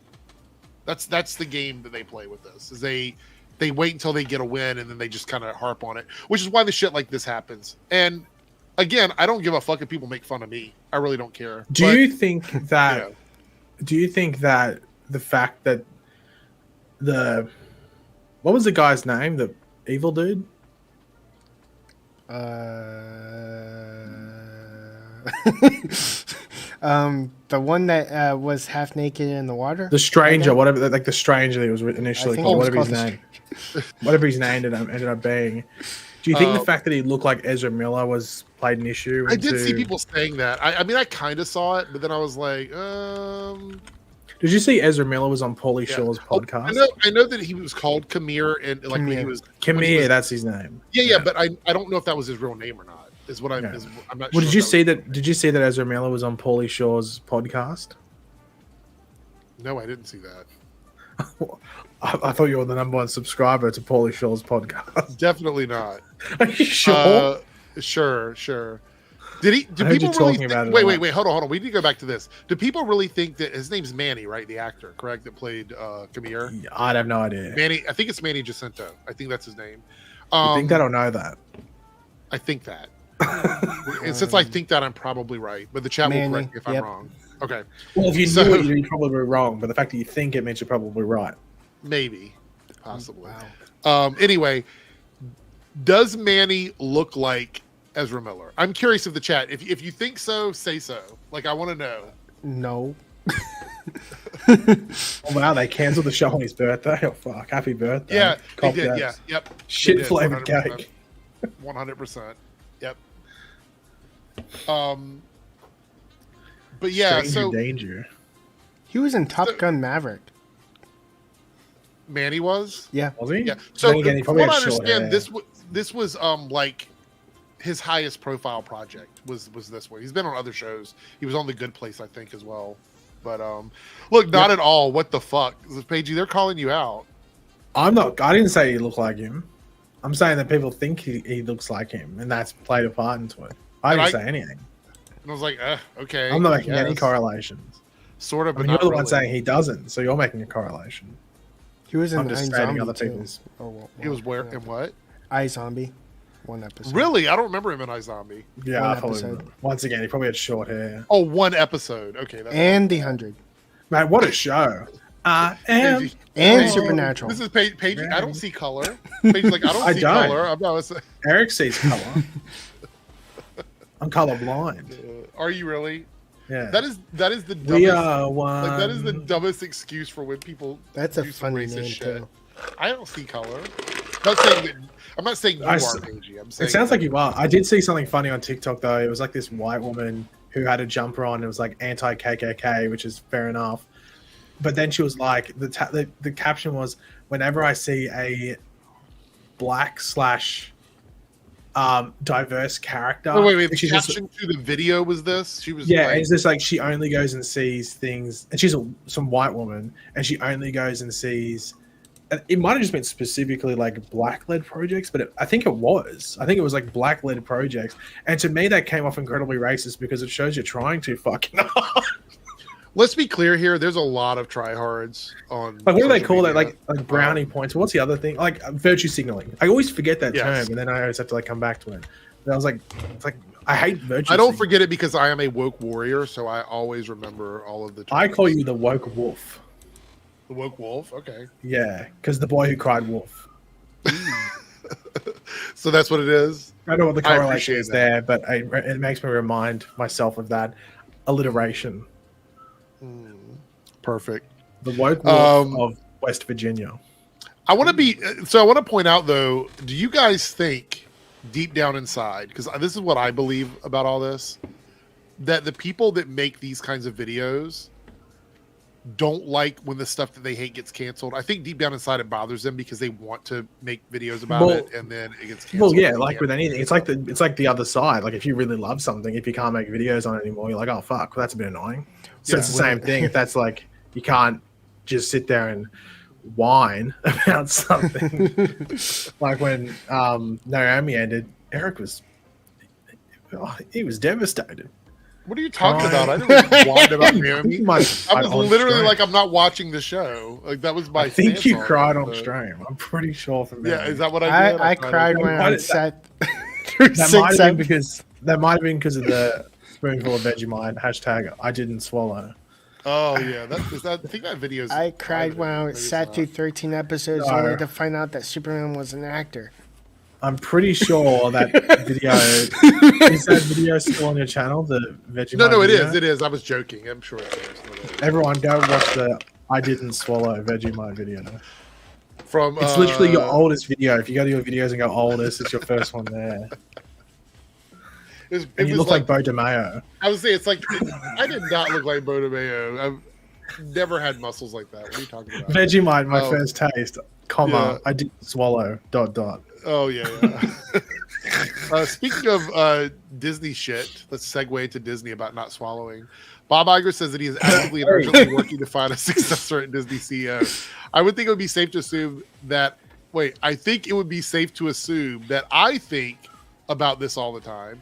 I can say that I'm obsessed with it, but it's probably an understatement. So you think he wants out? Do you guys believe that he wants out or no? I mean, No. I mean, to be honest, Disney's at a point now they're not going to buy anything major. They've got Marvel, they got Luke. Like, those are the biggest things he's done was the Lucasfilm, the Marvel Studios acquisitions, and of course the Fox merger. I mean, there's not much more Disney can do that they'd be allowed to do anything major because, like, I'm sure the FTC would be like, hold on a moment here. So I mean, like, I don't know what he would do too much, like, because there's not any like big picture stuff happening. Like, because he's not going to do anything from now on that trumps what he's, sorry for the political reference, but trumps what he's already done. You know what I mean? Like, there's not, like, I can't think of anything. Like, after the Fox merger, what else can he do that equates or, goes over the stuff that he's already done? Bob Iger's net worth is over $700 million. Yeah. Wow. But the thing is, he's probably sitting there going, like, well, I don't want to put someone in there because, like, they could shit the bed. And that sort of happened. That's why he came back, because someone came in, just wasn't doing that great of a job. And he had to come in and sort of, not even necessarily, like, fix it all, but at least settle the shit. That would be kind of funny if they actually get another Kevin Feige. Not Kevin Feige per se, but another like Kevin Feige. That brings up a good point, 3Dub. That brings up a good point. What if they end up getting Kevin Feige to run the whole company? I don't think so, because I think you have to be at the end, because he's a creative at the end of the day, Kevin Feige. He's not a businessman. Yeah. So you have to go to a businessman, like, and that's the biggest issue. 3Dub just said that Kevin Feige could be the CEO. Yeah, like James Gunn is like basically the CEO of DC. But he's not. But Peter Safran's the business guy. Yeah, that's what I'm saying. Like Kevin, they do like a split, like they did with James Gunn and Peter Safran. Have a Kevin Feige. Let 3Dub cook. He's onto something here. Has a Kevin Feige as the creative side and someone as the business side. Right. That's it. I don't know. I think you're better off just having one dude who's just literally business focused, and the people underneath, like the Marvel person, like the Star Wars person, like the Pixar person, handle the creative. I don't know. I think if Kevin Feige got promoted up to CEO, people would probably be like, "Oh shit." You know what else got oh shit? Probably the stock price, because we're like, this dude's not a business dude. This is going to go down. We have a super chat here from Cody. Let's drop this down here. The super chat. So Cody says, yeah, $10. Thanks, Cody, for this. They're probably going to do comics and novels down the line. It's mostly what the High Republic era is, outside of three things, being the Acolyte, Jedi Survivor, and Young Jedi Adventures. I would actually prefer if they did it as a comic, because then you get the visual connection from the show into the comic books. However, I wonder, and I don't know if this is the case anymore, but I know it was a big deal back when the comics were coming out for the original series or the original trilogy, how it works with the look of the character. Like, would the actors get percentages of money for their likeness being used in these comics, or would that be something that Disney has total control over? I wonder. I think they should, because it's like signing your life away. Your whole like personality, your whole like mannerisms, your whole like face. If you're not getting compensated for it, it feels like slavery. I mean, essentially, if they are using your likeness and you're not getting money for it, it is sort of stealing from you. I mean, if you look at it that way, in my opinion, unless they sign one of those pesky contracts that says they can do whatever they want with my face. So we'll see. They need a lawyer to look over the contract and, I don't know. Paigey, do you think that this could continue on as a comic book, the Acolyte series, or no? Would you think that would be something they would do?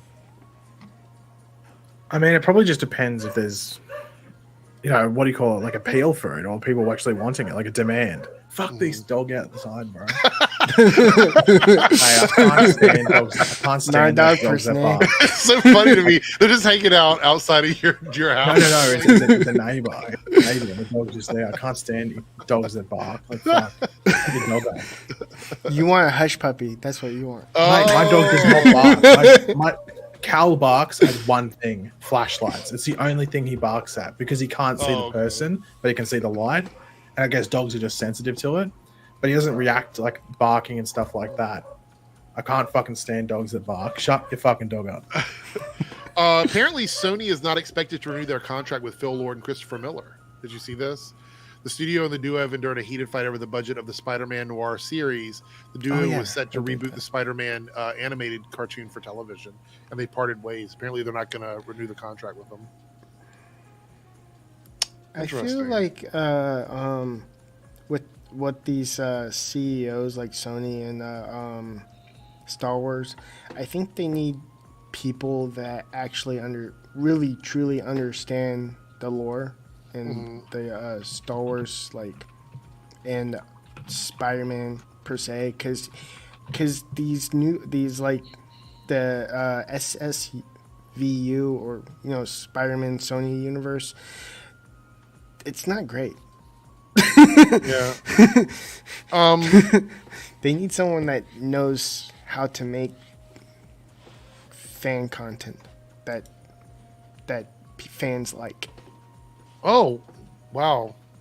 David Demaslin is playing in One Piece Season 2. I just saw that.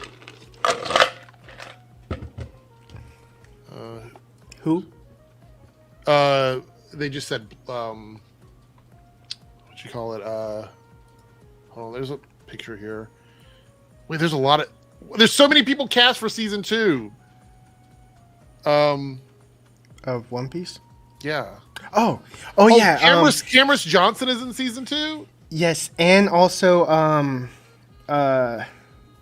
what's her name? She's from Married with Children, and she's playing the old doctor. Gina Carano.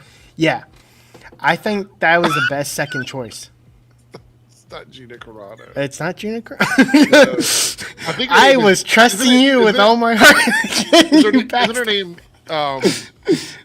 Julia? Is that her name? Julia something? Julia something, yeah. I'm not going to trust you. I'm looking it up. Gina Carano. I'm just looking through the castings. They were mentioning that the actor who plays Bloodwork got cast in Season 2, and I'm just looking through all the castings. And Heroes. He was in Heroes. Sinhil Ramamurthy, I think is his name. That's right. What about Damien Portier? Katie Siegel. Okay. Do you mean Seagal? Seagal. Nefertiti Cobra character. Sure, let's go with that one. Nefertiti Cobra. I wonder if he's going to grow that weird ass beard. What's going on, I think man? he will. Look, one thing about One Piece is they're very very good on fidelity from the manga to live action. So. I really, really hope that they keep Chopper's voice, the American voice actor, because it's iconic. Oh my gosh, Gina Carano as the evil queen for the Daily Wire Snow White and the Evil Queen movie. Do you know 3Dub? Do you even know who Gina Carano is? I probably know her face. He's got a favorite actress. He's got to look her up now. Oh yeah, Eric yeah. loves Gina Carano. Okay. Oh, by the way, I have to get your quick opinion, Eric. Do you think she's going to win Mandalorian. her court case? Huh? Do you think she's going to win her court case No, against? I think it'll get settled. I think she'll take it. No. So yeah, but but she'll get money. She'll Yeah, win. 100%. Yeah. But I said that from the beginning. From the beginning. From the beginning, no I way. said that she will get something out of them, but they will not hire You know her why? back. You know why it won't go to court, or the actual case won't, or to trial, might I say, is because I think if it does, they'll 100% get Jon Favreau on there. They'll 100% get Dave Filoni on the stand, and Disney does not want that. They don't want No, that's it. their creators being dragged into this court case and actually have to go there, let alone if Pedro Pascal has to and stuff like that. Contrary to popular belief, Disney has a lot of money, and I can guarantee if they offer her enough money, her lawyer will say She'll get paid the rest of the episodes that I guess presumed she would have got, let's just say season 3, and she'll get some sort of thing because the spin-off was announced. So that's the issue, and she said that she was going to be there. But she'll get a shitload in comparison to what she probably has. However, you know what else she's going to get? An NDA. Yeah, because she won't be able to talk about it. So no podcast, no Ben Shapiro exclusive or anything like that. What they're going to say is, hey, we're going to pay you out what we would have paid you for the show. We're going to throw in a little extra on top of that for your pain and suffering or whatever. It's going to be so much. The lawyer's going to say, sign the paperwork, shut your fucking mouth, and walk away from this. Yeah. And if they want to say that's a victory for her, that's fine. Maybe it is. I don't know. But I think at the end of the day, it won't go to court. That we won't. I don't think anyone necessarily loses. I think it's a win-win. Disney doesn't get dragged through the mud anymore, and they also get to legally shut her up, and she just gets a shitload of money where she can go do what she wants. She's going to get. I don't know how much. She's definitely going to get more than 10 million for sure. I think she's going to get more than 10 million. I don't know if it's going to be like ridiculous outside of that, but that's a lot of money. I think anyone would take fucking 10 million and not work again. Yeah. Disney's going to get dragged through the mud anyway because of what happened with a person that was at a restaurant and his wife died. Oh, no, they've already settled that. Yeah, but it's like still like because you got backlash, you're not moving forward with because you signed up. That's the way it works, though. Yeah. The reality is though that it wasn't even their restaurant. The thing is, it was a restaurant from another company that was on their property. So it wasn't even their restaurant. It just happened to be in their property. If you've ever been to Disney and you've been to like their shopping centers or whatever, they have regular stores in there that aren't owned by Disney. And that's the situation they're dealing with here. But the whole thing with the Disney Plus thing, that was just stupid. They should have never done that in the first place. I don't, look, I've always said I'm not here to defend corporations. Disney does dumb shit. That was a dumb thing for them to do. I wonder what the wording that they said, because they to like make up for it, they basically like said we pride ourselves in something with people. What Disney did? Yeah, as a cover up to. Oh, it was just some legal mumbo. Yeah, jumbo. look, like it's. Oh, here it is. Yeah. Disney has decided to waive its rights to arbitration and allow the matter to proceed in court for the recent wrongful death lawsuit. They said, at Disney, we strive to put humanity above all other considerations. But you know why they said that, right? Because they know for a fact they can't get in trouble for this anymore. They know that because it is not their company. It's another restaurant, which means they were worried about them getting sued specifically for this. So they were concerned about it. So they tried what they could try, which is like, you signed it for Disney Plus. So, so you signed over your wife's life. Right. So because they thought that would prevent them from getting in trouble, they realized, oh shit, this makes us look bad. So we're just going to let it go to court now because the case is not going to be directly against them. That part will probably get either tossed out or reduced. It's going to be about the place where the restaurant was. So, anyway, speaking of restaurants, did you see this? Oh, that Chick-fil-A. I thought this was fucking funny. This is funny to me because it doesn't make any fucking sense. I'm like, well, basically, I put out like a full list of funny names. I was like, what's next? TV King, TV Queen, McLovin TV. Before we even get into what this is and the details of all this shit, because I wanted to talk about this, and I know it really doesn't have a lot to do with what we talk about, but I thought this was a funny story. Why are you getting into the streaming business now? Everything is collapsing. The streaming business is falling in on itself. We're losing major streaming platforms. Like HBO Max is probably not going to be a thing, or at least not the way it is right now, in another year or so. Paramount Plus is having issues. That's why they sold off the studios and everything. So all of these major streaming platforms are collapsing in on themselves. Why the fuck would you, as a chicken company, want to get in on streaming now? I have my theories about it. I am going to say that there is a possibility there could be something going on here. But just generally, chickens, they caved in. Like, well, no. It's more about like stuff they do within their stores. But Paige, you don't have Chick-fil-A in Australia, right? Yeah, fuck. I wish we did. It's so good. Okay.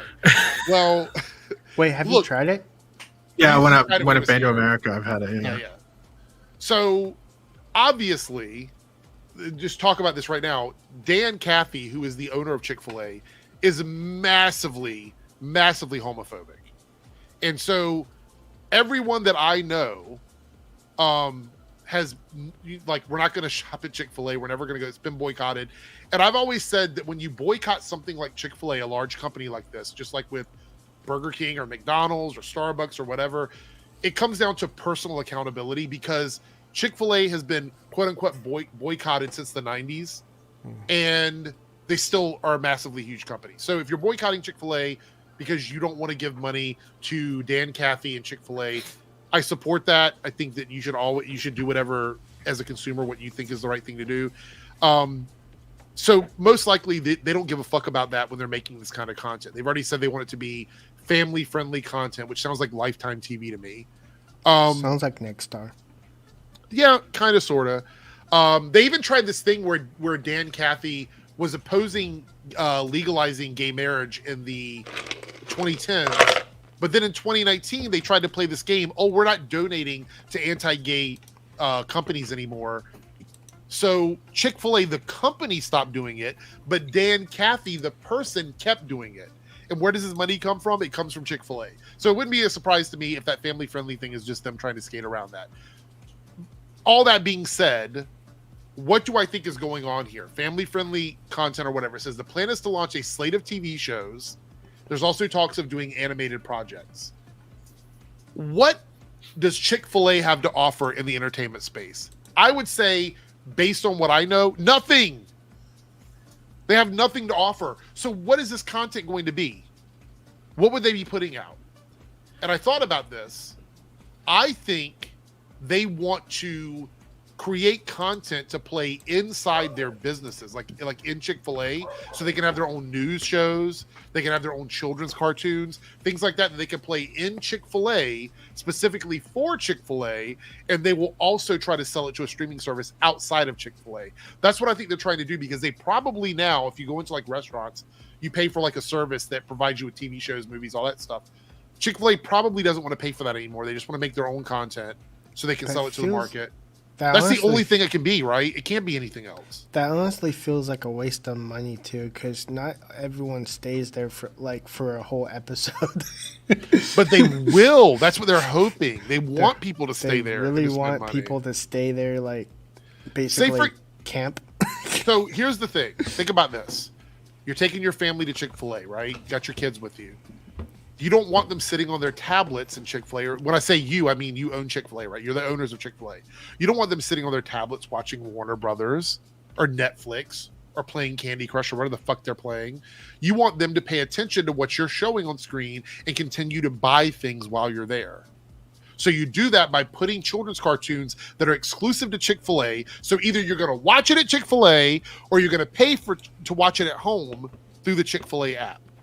And I think it's crazy. Do I think it's going to work? I don't know. It really depends on how much money they're spending on this shit. But streaming platforms in general are dying out. And it seems crazy to me that they would consider doing this now. Fetman Plays says, how much you want to bet that the number one movie on it is Sound of Freedom? Oh my God. Daily Wire teams up with Chick-fil-A. Chick-fil-A is the new Vought. Oh my God. Rant reviews are gone forever, never coming back. I wonder if they're going to buy the rights to Chicken Little. Oh my God. Paigey, are you waiting to see what Chick-fil-A is going to offer on? Man, all this Chick-fil-A talk, I just want like an original chicken sandwich with some Chick-fil-A sauce, waffle fries. Side note, apparently there are like copy recipes online to make like everything that Chick-fil-A has. So maybe you should like try to copy it. Yeah, I can't be fucked. I'll just go to KFC or something for once.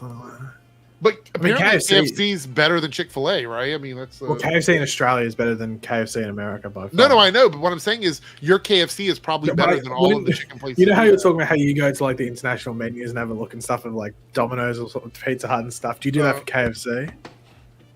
No. I thought you would. Apparently, Americans are obsessed with the Wicked Wings over here. Like, oh, we can't get this in America. So what are the Wicked Wings? Since Wicked Wings like hot wings, but they're like the flavor of it and stuff like that. And then there's a burger called the Zinger Burger, which is also in the UK and some other countries, which is like the Wicked Wing but in a burger, or a chicken sandwich, as you Americans would call it. All right. Before we get to the trailers, this is the last story, and then we're going to watch a couple of trailers. I have something to watch before the trailers. It better not be something bad. No, it's not. It's not going to get you demonetized. It's just funny. I was pissing myself laughing. I was crying watching it the other day. I don't know if we don't piss ourselves or cry about it. No, I was crying. It was so funny. It's hilarious. Freed up throwing down the gauntlet. He's like, yeah, we better. I want to pee in my pants. Like 100%. You just drank a fucking like 24-liter cup of watermelon, whatever. That is true, actually. That is true. You're in the perfect situation to do so. All right. So Robert Downey Jr. says, Kevin Feige said, how can we not go backwards? How do we not disappoint expectations? How can we continue to beat expectations? Let's get Victor Von Doom right. Now, that's a quote from The Hollywood Reporter. And I'm still seeing people discussing this casting. It's still happening on social media right now. People are still confused by all of this. And I hope they get it right in terms of for it to make sense within the MCU, because if they do not nail this 100%, the movie will still make $1 billion. But if they need to make sure they get it right, because otherwise this is a tarnishment of the legacy of Robert Downey Jr. in the MCU. So what was your initial thoughts when Robert Downey Jr. first got the role as Tony Stark? Were you like, are you really? Oh, I thought perfect casting. Oh, you thought perfect casting? Yeah, when I saw that he was going to be Tony Stark, in my mind, I'm like, but this is before I ever saw anything from the movie. So no trailers, no nothing. I was like, this casting makes total sense to me 100%. Only because I thought visually he could look like Tony Stark. That is the way I used to think about shit back in the day. I don't think about that anymore. But he did end up nailing the role. Like he ended up doing it. Like for me, I couldn't visually, see I it. was like, yeah, okay, I'm on board. Visually, for me, I couldn't see him as Tony Stark, but he nailed the role. Like, I can't unsee him as Tony Stark. So I'm hoping that it's the same way with Victor Von Doom. Like, he nails it. Yeah. Paige, bets on this now? Have you changed your mind about it? You still feel the same about it that you felt like a couple weeks ago, 3 weeks ago we talked about it? Or it's just one of those ones where I just got to see how it plays out. I mean, constantly going back and forth about it and stuff isn't for something that we're not going to see for 2 years or something. Like, I mean, I might get a trailer in a year and a half. Past was going to haunt him for the role too. Well, let me ask you this: do you think we're going to see him as Victor Von Doom before the movie, before the Avengers movie? Well, I think we'll see him in Fantastic Four. Whether we see him as proper Doom is another question. But do you think that his Doom is going to do something in Fantastic Four that is going to set the events of them, like about the incursions of the planets? Do you think that's going to happen? I'd assume so. Whether it's major or minor, I'd assume something planting a seed, because I don't know what other projects are. There's not many projects coming out before that. I mean, so like Thunderbolts isn't going to do anything. So for me, there's like two possibilities. I think that he's going to provoke the Fantastic Four to follow him, because there's hardly there's like no one knows about the Fantastic Four other than like the movie itself. So they have to be provoked to cross over to 616. Like it's got to be like that. Or the second possibility is Galactus is going to do something to provoke Doom, and then Fantastic Four follows. Yeah. Well, they've already said Galactus is going to be the same character across the multiverse, meaning that he will be the same. Well, I'll tell you what, that movie's going to be fucking stacked. They've got to do Fantastic Four. They've got Silver Surfer. They've got Galactus, and now they've got Doom. Oh my God, Anthony. Shots fired. I'm not like, there's literally no lies on that statement, but that's funny to me. We did have another super chat here before we watch this video that Paige has. I have no idea what it's going to do, but super chat is from Lone Wolf. It's a $5 super chat. Thank you for the support and being a Team Eric member. Off topic, but I got bored one night and decided to watch Dexter again. I'd love to know, how did you like that show back in the day? Surprise, yeah. So I'll be honest, I haven't watched the newer Dexter stuff when the revival happened. I only know of the older stuff. And I thought it was pretty cool. Obviously, it was very unique for its time. We've seen a lot of shows where they've kind of done this play on the character being corrupt, but also being like the main character or whatever. So we've seen that copied on other shows. What did you guys think of Dexter? For me, he's a He's like Punisher. He's a superhero psychopath that only kills bad guys. Okay. Are you okay with spoilers about the? I mean, new the stuff? show's been off the air for like a decade or more now. So yeah, can't because it's like 2019. It was. Oh wait, are you talking about the newer ones? Yeah, because I don't personally care. I don't think Okay. anybody in here. It's been 5 years. Like obviously, just spoilers. So, spoilers. Dexter is apparently shot by his son, and now they're doing a new show called Dexter Resurrection. Yes. So, his son was a terrible shot. Yes. Yeah. All right. Anyway, so Paigey has something he wants us to watch here. If this is something really bad that's going to get my channel in trouble, I swear to you. It won't. Trust me, it won't. Okay. This already looks like it's going to be Okay. wrong. I was cracking up. If I do not piss myself, it's gonna be bad Yeah. time. So. I don't want to. It doesn't have to be that. It doesn't have to be. Is it going to play? What? Paigey has to play it. I can't play it. Oh, I have to. All right, y'all. This is my third attempt trying to rank this food. Let's see. A baked bean pizza with eggs. That's fucking disgusting. That's 8. At 8. A cookie hamburger. I ate the fuck out of that. That's number 1. I mean, that doesn't look bad. Frosted flakes of cheese. I don't know what the thought about that cheese and that milk. That's making me fucking sick. That's a 6. Okay. Is that hot dog Wheaties? That's a 9. That's disgusting. Octopus in a chair. Turducken. That's a 10. Get that out here. Okay, look at that. Turductopus. Hard at it. Okay. I fucking hate fish, y'all. Clam chowder. Oh That's a god. A 5. Ham and bananas. What the fuck is that? Cheese? Both That's a 4. That ain't that. Could be worse. Noodles and oranges. Who the fuck would eat that?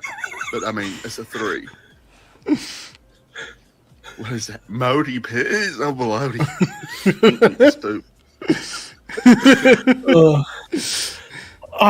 He has like 4 videos and they're fucking hilarious. I think it's mainly because he sounds like I'll be Forrest fair, Gump. like everything on there was a 10.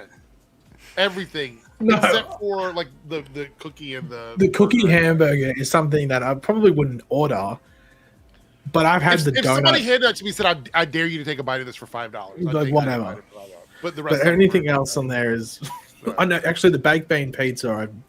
I don't know if it's Ooh. ultra disgusting, but it's also something I It's wouldn't. all gross, Paigey. What the fuck are you talking about? It's all You gross. probably ate the chicken octopus thing. I absolutely would not. The turducken. I was double dog dared Turducken back in the day to eat like a ghost pepper raw.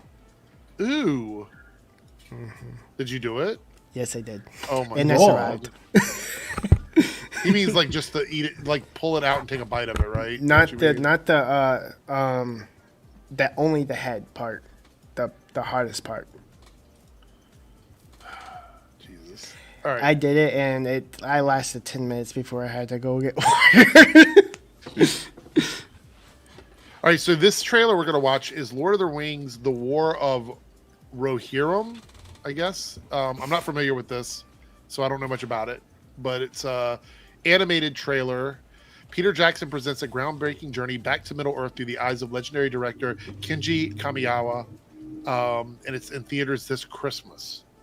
So if you are watching this on playback right now or within the next couple hours, I'm pretty sure this will actually get removed. So just be aware that there is a trailer here that is going to go away. So Hey, there's my cat. all right, here we go. So this is the War of Rohirrim, and let's see. Actually, let me pause the music so we can get it without the jazzy music in the background. All right, here we go. Chat, I don't know if it says it in the trailer. Chat, does anybody know what era this takes place in? Is this like a prequel or a sequel? 200 or years before, I think, the before the movies. storyline from the movies, yeah. Okay. All right. So, what were you gonna say, Yeah, Paige? If you've been eating bananas without cheese, you've been doing it wrong. All right, here we go. Okay, so I will say this: I heard some people complaining this animation isn't true animation. That it was. Yes. Because it's anime is basically animation in Japan, and that clarifies anime. But when someone says anime, it's wrong because this was made in America, so it has to be animation. So even though the director is Japanese, it still has to be made in Japan. If it has to be made in Japan to be true anime. Okay. Yes. I have heard that before, but I didn't know how it worked if the team behind it were Japanise. Like I wasn't sure if that was. It's basically why I get irked when someone says anime and American animation. Yeah. Question though, does this look like movie quality animation to you guys, or is it more like a TV show? Just curious. I'm not. This isn't me like trying to shit on it or anything. I'm just curious. What was the question again? Does this look like a movie animation or more like a TV show animation? Yes. So you think it looks more like a movie? Okay. Yeah. The movie looks like a styles are. Miyazaki film to me. So Yeah. I will say it's like anime It's not inspired animated, is it? because it has that like Superman and Lois Superman and My Adventures with Superman quality. I get those mixed up too. It's both for Superman and Lois. Huh? I don't know this. I don't want to be disrespectful to this. Like I'm trying to be nice about it. This doesn't feel like Lord of the Rings to me. that was the thing when I was watching. It didn't feel overly Lord of the Rings, but that's maybe because we're just so used to like the Peter Jackson style and how they represented it and stuff like that. Because if you watch some of the if you watch like the animated Hobbit movies and stuff like that, like it's completely different their takes on certain things. Yeah. Despite it being animated. Maybe that's what it is, because I remember growing up and watching the animated Hobbit stuff. And so for me, that's always just been the style that I connect with. And seeing this feels a little weird because if you think about it, a lot of people didn't like the anime Suicide Squad trailer that we watched. They thought it looked bad because it didn't feel like Suicide Squad. A lot of people didn't like the Batman. Was it Samurai Ninja Batman? I think it was Batman Ninja. That also felt different. So I don't know. It doesn't look bad to me so far. It just isn't really screaming Lord of the Rings to me. Yeah. So I mean, I'll probably still, because I love Lord of the Rings, so I'll probably go still watch it and stuff like that and definitely go up. yeah, I'll go see this 100%. I'll go see it. It's not screaming Lord of the Rings to me yet. You think? Christmas. Does that mean like late December then? It's saying Christmas. I'm assuming it's late December. Well, just the Christmas holiday period. So that could be like what December as a whole, essentially for some. So Fallen Gemini here says, I feel too that this doesn't look like Lord of the Rings because the old cartoons from the 80s, if I remember correctly, The Hobbit or Lord of the Rings cartoon was anime as it was made in Japan. Not sure about that. Cameron says, have you seen the Twilight trailer for Twilight of the Gods? No, I haven't seen that. Yeah, I wouldn't watch it on YouTube. You probably it's got animated boobies. Oh, never So mind. I sent you. I shared my screen. Okay. Eric, do you like the Harley Quinn Isekai? You're talking about the Suicide Squad one? Is that what you're talking about? I haven't watched all of it yet. So Cam says it comes out December 13th, but it says Christmas here. That's weird. It might be because internationally it's like different. So maybe like December 13th, for one country, and then yeah. Chat, what would you rate that trailer 1 to 10? I'm just curious what everybody thinks of that trailer. And if you're somebody that isn't chatting, just drop a number in. You don't have to talk about it. Just drop a number. Outside Japan and in English, anime refers specifically to animation produced in Japan. Yeah, I got it. Were you doing this for the chat? Because the chat was talking because about the it? chat was kind of confused about it. Yeah, makes sense. All right, we're seeing some low numbers. 3? Wow. Pretty low. I'd probably give it like a 6, 7. I mean, it's garnered my interest, but at the same time, it's it just does not feel 100% Lord of the Rings. But I expect that they're also like not showing certain things. Like I'm sure there'll be some things in there that connect to the main thing. Someone just, we're not going to watch it here, but somebody was like, have you watched the ASMR full body massage stuff on YouTube? And they sent me the video, and I'm just taking a quick look at it, and I'm like, how is this allowed on YouTube? Well, I know there's a guy that like shows his penis and butthole, isn't there? Like that. No, Asian dude? it's not that. I You will can get show away you. with it. It's weird. Like if you do like educational videos or something, you can do. No. whatever. I understand they can get away with it. I'm just like, what is it like? Okay, so like here, I'm just gonna pull this up on the screen. This was the timestamp they sent me for this. And I'm like, what? Okay. Wait, is someone oiled up or? Yes, but Chad, I just want to prepare you for this because they were like, you should watch this and react to it, and I'm like, well, first of all, it's 45 minutes long. That's number one. Okay. Number two, it says ASMR, which means you're probably just going to hear the oil like slicking. I haven't listened to it. You're probably just going to hear the oil slicking on somebody with like breath and everything. But this is the timestamp they sent it to me, and I'm not going to call them out in the chat. But don't send me this anymore, please. I don't want to. I'm not going to show these videos on here. But look at this. Like, that was the clip, and I'm like, what could be going on in this video? That dude dead? No, definitely not. But it's like it says ASMR full body massage, ASMR barber massage, sleep for relaxation.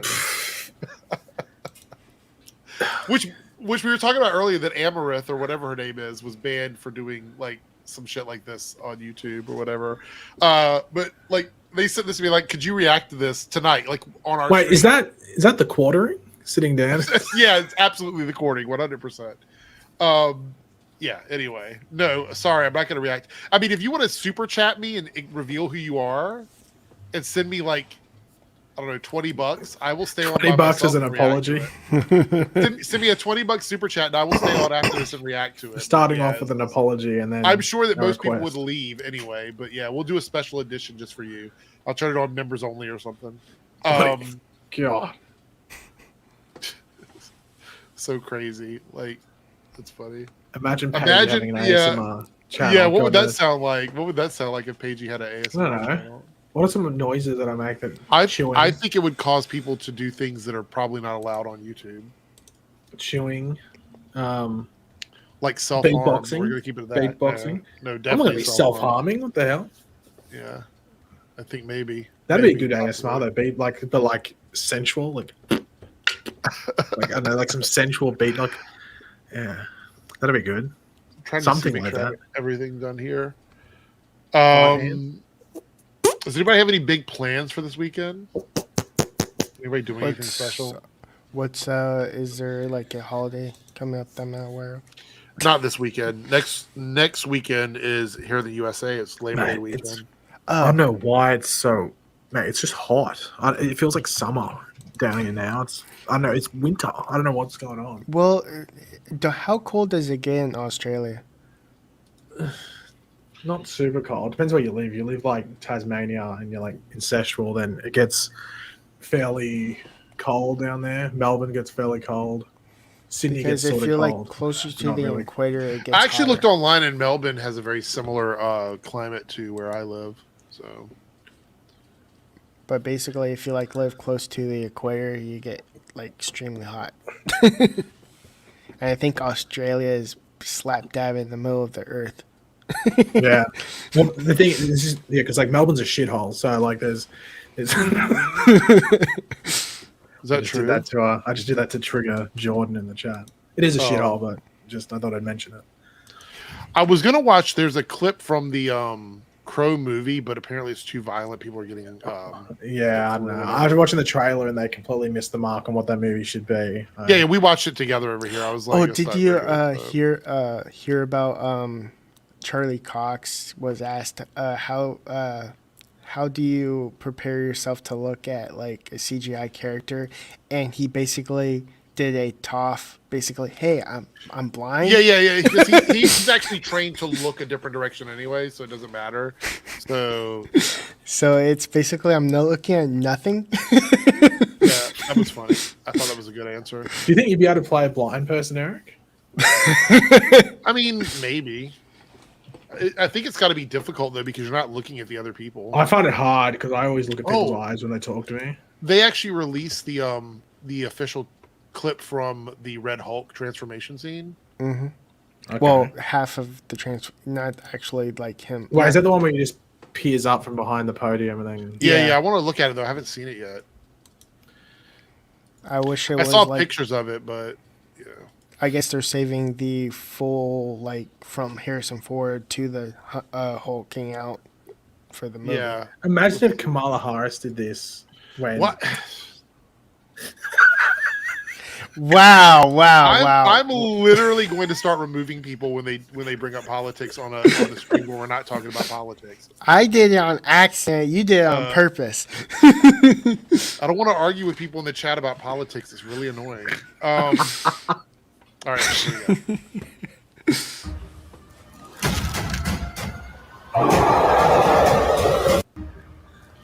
So there we go. There's a better. Wait, is he meant to? What side is Lieutenant Ross on? Thunderbolt Ross? Well, he's is the president here. Is he blue or red? Which political party is he a part of? Oh, I have no idea. Oh, no, Politics. What I was about to assume in this, because Marvel tries to almost base itself in the real world, I thought he'd be on one of them. Obviously. Yeah, they haven't said his political party. We have no idea in the movie. Is that intentional? They won't do it just so they don't. I think they're going to be neutral about it. Like he's going to be like one of those. I was going to say it would make sense if he's. Well, I know he's on the government. side. I know he's on the government side of the spectrum. I do get that part because of the whole accords and everything like that. I understand that. I'm actually on a scale of 1 to 10. Thoughts on the nipples? They're undone. I'm kind of like curious of how the heck did the Hulk like has great Thunderbolt Ross has gray hair. How does he grow into having young black hair? Because the Hulk has a healing factor, and I guess gray hair would be considered a sign of weakness. Because if you saw the young Avenger, the new Avengers, where Hulk, Bruce Banner is old, and Hulk looks old when he's. I mean, we might not be seeing the finished like product. It's quite possible they haven't completely done. You got to remember, he comes from behind the podium, so you never know what he might have applied before coming up. What kind of product he has? Yeah, the Hulk goes, I'm not grey, and then quickly does some. I mean, people, like I said, people are already calling him like Zaddy Hulk. So one of the references that I'm thinking of right now is actually from 2008 Incredible Hulk, where he had a beard and the Hulk had basically a beard. Right. Well, in the comic books, this character has a mustache. So I was thinking that's funny too, because in the comics his mustache disappears. So what if he had like a rat's tail or something? Like that'd be. Or maybe it's because the Hulk and the Red Hulk and Thunderbolt Ross are essentially two different characters. They're not the same. You know how Hulk had a personality and Bruce Banner had a personality? What? So you're saying he transfigures into... No, but I, as far as I know, at least in the iterations I read, Red Hulk is just an angrier version of the person, of Thunderbolt. He's not stupid, or I would say stupid, but he doesn't talk like a caveman. He's smarter. Like the Hulk does. He's pretty aware of what he's doing. But he also overheats. That's the thing. He's, unless they've changed that. So he... Okay, well, there's nothing wrong with a rat's tail, Defun. What about an absolutely filthy mullet? Or a skullet? Would you... Look up a skullet on Google. No. Why? Because it's going to be something stupid, I'm sure. Could you imagine Red Hulk with a skullet? So, you were talking about his mustache. I was trying to find what the difference is, but I guess it depends on who the artist is. Some iterations of him, he loses his mustache. Other iterations, he doesn't. I haven't read every single Red Hulk storyline, but there are some pictures of him. Do we think we might get a Gray Hulk eventually? Oh, I don't know. Or a Gray She-Hulk? I think it's kind of like interesting that like you had the Green Hulk, you have the Smart Hulk, and now you have the Gray Hulk, which is basically a different. Like, I'll show it here in a second, Paige. Hold on. Pink Hulk, no. Pink Hulk soon, no. So like, here's a one I found where he's got the mustache, even though he's the Red Hulk. So it just depends on the version, I guess. All right, what are we looking at, Paige? What is this dumb picture? Skullet. A skullet.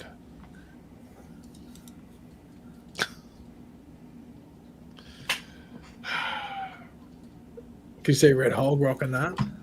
I just realized we have dead air, and I can tell because of dumb stuff like this. I reckon, to be honest, Eric, I honestly think you could rock it. I'm not bald like that, though. You want me to shave my entire head? Yeah, shave it, but then keep party at the back. You don't need any business. Just your party 24/7. The reality is that I only wear hats typically when I'm wearing headphones. That's the reality. Like when I go to work, I have to wear headphones all night. Yeah, I don't like the headphones resting on top of my head. Yeah, but when you're not, you can rock the skullet. He's even got like the earring. Why would I do this though? This is the dumbest thing ever. Why would I do it? Would you do it? I'm not Lex Luthor. Am I fucking Lex Luthor? Is that what we're saying here? No, you can be, but you'd be rocking a skullet. Maybe. Why don't you tell Michael Rosenbaum to do this hairstyle? Why don't you tell him to do this? Yeah, I don't know. Lex I don't think Luthor with rock a it. skullet. If we want Eric with it, it's better than a comb over. That is true. That is okay. But Eric doesn't have a comb over. He's just got a. It looks like a- lame. Yeah. Yes, it is better than a comb over. I can't unsee you when you showed that picture of you with the mustache when you're first starting YouTube. I can't unsee that anymore. Hold on for a second. I want to just look at something funny here. Let's see. Eric has hair for Super Saiyan. No, Eric has hair if he wanted to be like a ice cream or something like that. Oh wait, no, the Red Hulk is basically a Super Saiyan because his hair changes color. Just try telling The Rock to do the hairstyle and see what... Well, mate, I saw the thing where The Rock's selling shampoo and conditioner. The dude's got no hair. What's he going on about? Why is he selling hair care products? I think it was a choice that you went bald then. Uh-oh. Wow. Uh-oh. I didn't swallow. And you got the soul patch too. Yeah, that's what I used to rock prior to 2011. This is what I used to wear. Either this or just a goatee. What hairstyle was under the hat? Actually, at this point, I was doing like a buzz cut. Okay. So look at the quality of the camera. It's awful. Yeah, well, this is not too far off your current quality as well, but small steps. Okay.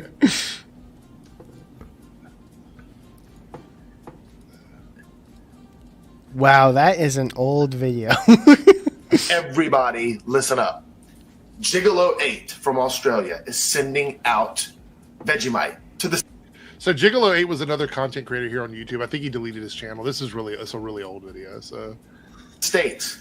Sending it out to everybody. Must be some kind of conspiracy because I just got mine a couple weeks ago. Oh, I got the It is little Vegemite. hotel packet. I didn't realize that. I haven't seen this video in ages. That's a little Well, package. you I get in the mean, he hotel was and sending stuff. it out to like a bunch of people on YouTube. He must so have gone I'm to. guessing He must have gone to a hotel buffet and just grabbed a handful or something and then run away. I don't know, maybe. Wow. I Now Zipster did a video, but he isn't the only one Gigolo set me up to, and he Oh, Zipster, he's dead now. I think he passed away recently, so it's pretty sad. will says say that from this stuff- this compared to you now, you're more professional. I mean, yes, clearly I was more No, professional. but this was like the era of This like, is super experience edgy. right now. We're seeing experience, DJ Eric. That was super edgy, super edgy Eric. That was very Right. early era, Eric. Remember when you finally got to taste Vegemite properly? Because I had to teach you how to. No, yes, I have. I actually did it. I've done it on camera here. So Yeah. You still have that thing of Vegemite. no, it's gone. It's all gone. So when did you start being what your content is now. Woke. No. Super woke content. When I started reviewing the Arrowverse, So, that's pretty much when I started like doing this. Arrow or Flash? I started doing Flash first because I watched Arrow season 1 on Netflix. When am I coming back to Twitch? As soon as my deal works out with my DJing thing, they've got that DJing stuff that people are waiting on right now. Here's a challenge: if Eric can make $100 off super chats by the end of the year, I mean, he makes that probably in a week if he does a couple of streams. But anyway, yeah. Well, actually, let's go by these roles because then it'll happen sooner rather than later. But anyway, he has to color his hair, mustache, and beard Super Saiyan color on stream. I have colored my beard on stream though. I had done that. I just did sit it right there. pink. Yeah, Fucking yeah. torturous. Was it? Was it bad? Yeah, we did that like the different. It was like was it like jars of paint, or was it like a texter or something? What was it that you? I remember you did it, and you had like different colors and stuff. I can't remember how you put it on there. Was it like a paintbrush or something? It's the same thing. It's the same thing stylists use to color your hair. It's a little brush. It was like a brush. Yeah. That's what I was wondering. Yeah. Oh god. So this is not quite as old as the other one, but this was. It's starting to get the DJ Eric beard. Yeah. Hi, everybody. I'm coming to you today to Simon. bring you some breaking news, something really important. I hate to be the bearer of bad news. I know a lot of you guys, Is this you don't your like to hear college bad dorm news, room? but sometimes No, this is my old studio space, which was like Eric would've been Yeah, you have the same house. it's the same house, just a different room in the I house. was gonna say, yeah. and Eric would have been like approaching 40 in this video as well, I'm pretty sure, or like at least mid 30s. I apologize for the squeaking in my chair. I'm getting a new chair, but for now, this one's kind Did of you get squeaky. I said new apologize chair, for or is that bullshit? Yes, I Yeah, had it's behind several him. new What I want chairs to talk to about bed. today is the new Is that an Avengers old film. cable box up in And the the corner fact there? that once again Marvel has overlooked one of their strongest characters and left Ant-Man, yes, Hank Pym, Ant-Man, out of the movie. It is indeed a truth that Hank Pym is not in the film. Was I this find this very, 2011? I find it very. It would have been like right around the time of the Avengers. Yeah, when the first Avengers movie was coming out. You're like 4 years off. I mean, eventually did come. That is the funny part about it. That is the funny part. sort of overwhelmed. I don't really know how to bring the news to you without getting sort of overwhelmed. But Ant-Man is out of the movie. I was assured Patiently wait. by a very high-powered executive's cousin's neighbor's friend's sister that Ant-Man was going to be in the movie, and they basically lied to me. So that's an informant that I will have to do away with in the future. So I will not be asking this person, any more detailed information about upcoming Marvel movies. God. You fell so for anyway, hearsay. Ant-Man is not in the film. I don't know why they left him out. He's obviously the strongest character on the Avengers. So what's up, Marvel? I don't get it. I actually did a life-size. I don't know if you guys are going to be able to see this. A life-size representation of Ant-Man. See, if he was in the film, this is the size that he would be. Super powerful. Seriously, you cannot deny. I mean, that's like life size. That's like life size. What the fuck was I doing in 2011? What was I doing in 2011? Holy shit. These videos. Oh my god. Oh my gosh. Experience DJ Eric versus. Did you end up making out with Zach Baggins? I do have the Zach Baggins. That's what. This is the life size. I don't know why that's funny. because it was stupid. It was really, really, really stupid. Wow. Oh my god. Hold on. I'm gonna see. I've got a lot of videos from my channel that are just not there anymore because I deleted them. But trying to see if there was other ones here. Jesus. Let's see. Another day is gone. I'm all alone. Oh my God, there's so many here that are just not available on my channel. I had to get rid of a lot of them because back in the day you could put copyrighted music in your videos. And so Yeah, I had to take a lot of them down for that reason. I remember that song Paralyzer was in like every video because I think it was a song you could use or something. Yeah. And you just hear the I'm not paralyzed. It's been every fucking video. Good song though. God, there's so many video. So I think I told people before, there's like YouTube used to let you do video responses.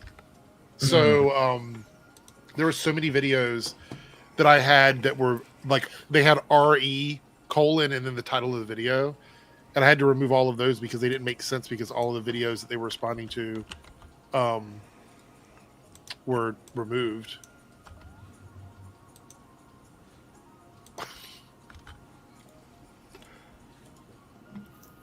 Do you think the Deadpool and Wolverine song would be copyright Yeah. with the Ryan Reynolds and Hugh Jackman on a late night show? Because I didn't get the copyright. Like, Okay, I'm not going to show you guys this one. I'm going to let you see the title, and then I'll let you see one of the shots from the video. This video will never, ever be available. Is this you getting a massage? Is this you getting the full body massage? So, okay, there was a point in time on YouTube where, like, video content like was sort of like skits, like you know what I mean? Like people were doing comedy skits. Yeah, This like was, Earth 2 Eric. 2008, 2009 YouTube. Yeah, I don't bring those back. You need Earth 2 Eric. That Batwoman video you did is hands down the funniest video you've done, where it's just you. Yeah, it is hilarious. You should, if you don't want more content like that. It's like, what is it? It's a Batwoman review or something. It's just a random Batwoman review. Here we go. This is a picture from the skit. I'm not going to ever play this video, so but you know, licking two balls. 3W, you might want to look now before I take it down. Wow. Like balls and ho-hos is in the cake thing. Oh, yep, there's my answer. There's the cake. Mate, ho-hos are disgusting. I love ho-hos. I can't. I like ding-dongs. I like Twinkies. I love them. Actually, you know what was the worst one? Oh, what do they call them? Like Mary something? I don't know what those are. Mary, mate, we bought a pack when I was in America once, and they were so shit, we ended up just throwing them at each other because they were just shit. They weren't even worth eating. Oh, what were they called? So I shared an edit that you may or may not have to cut out because of the Ryan Reynolds and Hugh Jackman scene. Oh my God, this is 100% gonna get claimed. Yeah, you can cut it out if it gets claimed. No, it will 100% get claimed. Like It's not even. It's not it will get claimed. Wait, hold 100%. on. They do chocolate Twinkies now? Yes. Chocolate cream-filled Twinkies are here. What is this snack called? It was a Hostess thing. It was like Mary some shit. Suzy Q's. That's what they are. They are fucking shit. They are so bad. Suzy Q's. They were disgusting. They were awful. Yeah, Suzy Q's can burn in hell. They were yuck. So here it is. Ding dongs were good.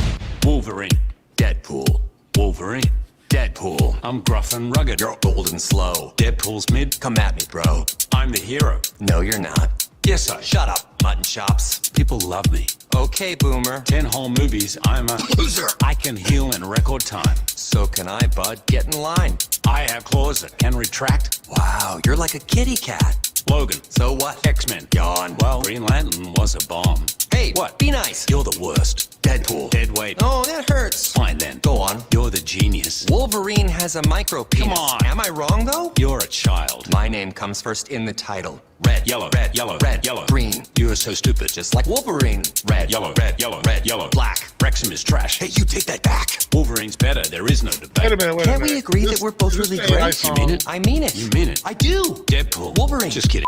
You. Oh. Is that a real song or is that an AI? Yeah, it's from the Tonight Show. Okay.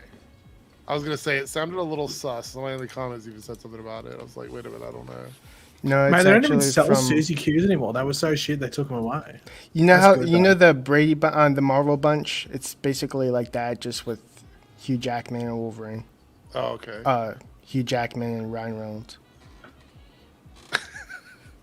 Another video that will be lost in the void forever. Yes, I'm the Just the- fan that made it. Is this the only? Is this the only wig you had?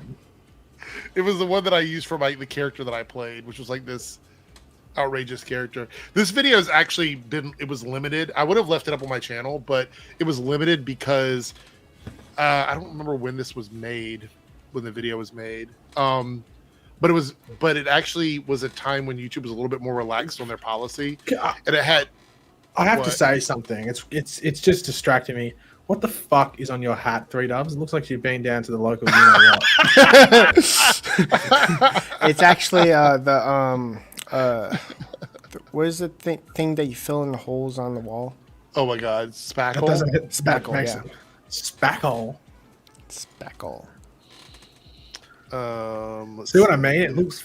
I might want to get a new hat. It looks I know super it looks like a smart. bird shit on it. It looks like a bird took a Or shit on it. something else. Well, it's, of course, your mind would go in that direction. I thought Mate, it that's what it like a looks bird. like. Does it really?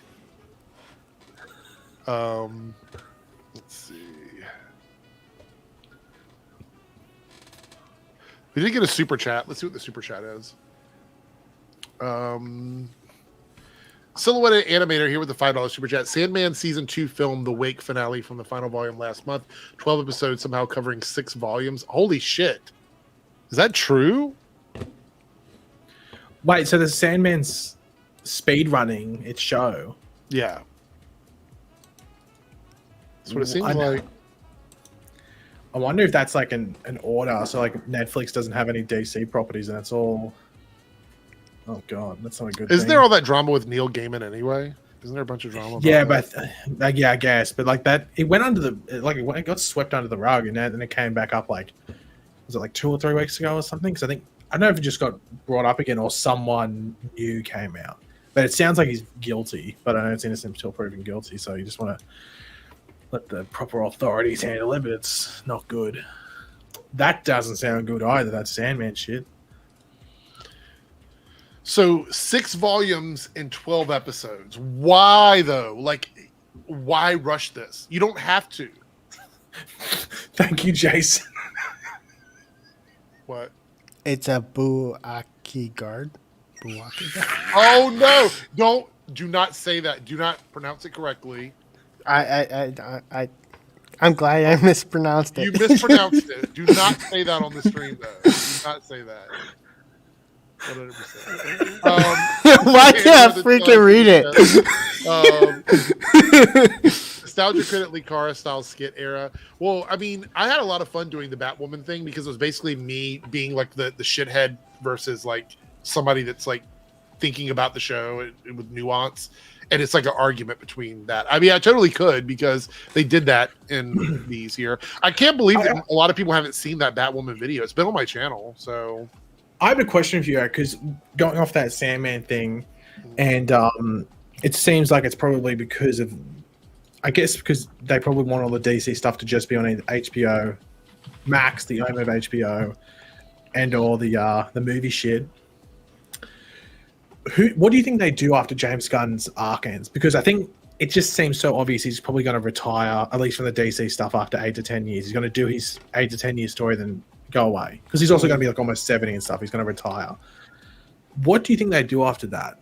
Because I wonder if the James Gunn stuff, do they continue it? But does David Corenswet want to keep being Superman without James Gunn there as the head of the studio, or as the co-head of the studio?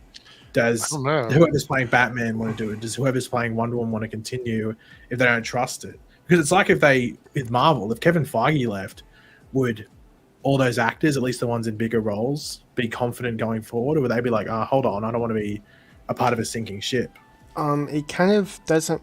Isn't Gods and Monsters Part 1? So if Yeah, but it's probably his first 4 years. I think he's gonna have 2 chapters.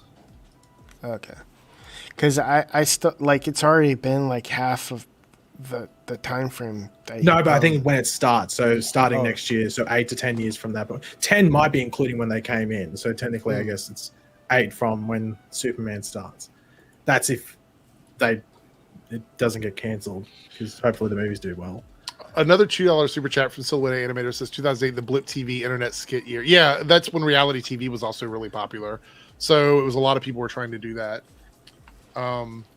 Anyway, thank you for the super chat. We need Eric back doing American Idol reviews.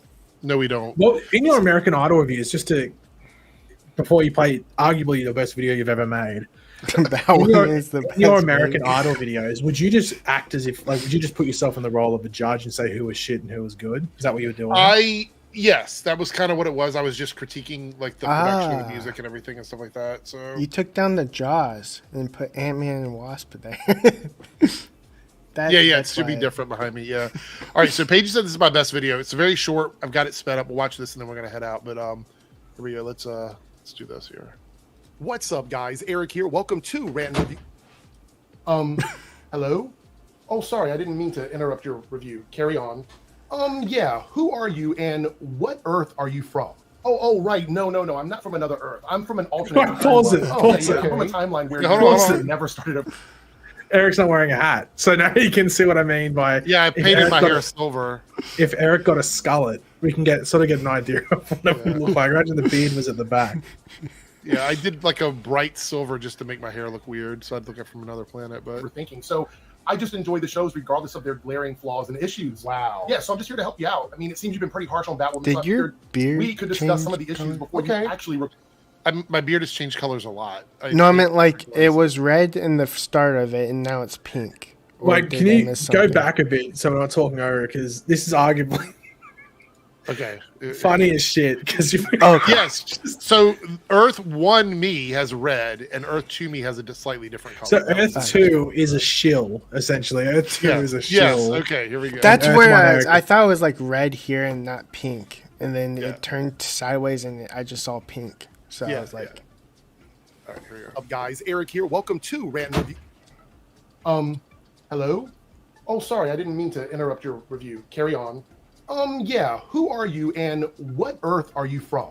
Oh, right. No, I'm not from another Earth. I'm from an alternate timeline. Oh, yeah. I'm from a timeline where you never started overthinking. So I just enjoy the shows regardless of their glaring flaws and issues. Wow. Yeah, so I'm just here to help you out. I mean, it seems you've been pretty harsh on Batwoman, so I figured we could discuss some of the issues before you actually record your review.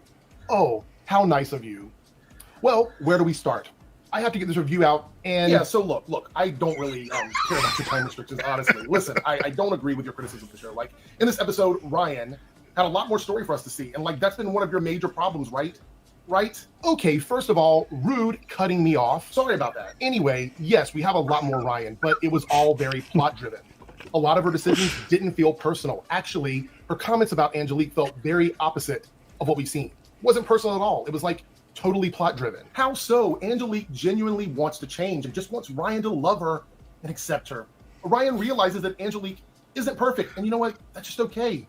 Yeah, I mean, I'm gonna slow it down because I think it's screwing up the pacing of the video. So it is. Except it isn't. When Angelique comes to speak to Ryan, she tries to manipulate Ryan into giving her another chance. Telling someone you want to change because of them is a lot of pressure, and it's wrong, and it puts Ryan in a bad position. She made the right call by telling Ange to go. Or, hear me out, it's sweet, wanting to change for someone shows how much you love them. And maybe Ryan just isn't ready to move forward. I mean, it's been a while, right? Well, maybe, but also at the end of the episode, when Ryan finds out Angelique could testify against Black Mask and the False Face Gang, she says to give her time. Maybe she'll make the right decision. Except when Ryan says that Ange will make a right decision, in what world is that? Ange has been a bucket of bad decisions for years. I mean, even in this episode. What? People change, Eric. Do you realize how much growth someone can have in 43 minutes? I mean, it's pretty obvious the writers wanted to show a lot of growth in this episode. But it's plot over character. I say this all the time. It is plot over character. Yeah, I know you do. And that's kind of the problem. Sometimes the writers want to write plot over character. Who cares about these characters' actual story? What? I mean, the important part is the journey. Is this from two different rooms? You get upset too much. So let me get this right. You're telling me that that we're okay with simply letting them ignore very specific personality elements just to serve the plot. No way. No way. No way. I don't believe it. For example, when Sophie's sister shows up, wasn't that cool? How they connected those dots makes it feel like everything is just connected. No. Yes. No. Yeah. It was nice. No, it wasn't. How is this the first time that we're even really hearing about her sister? Don't tell me it's because of the anti-government like cop thing.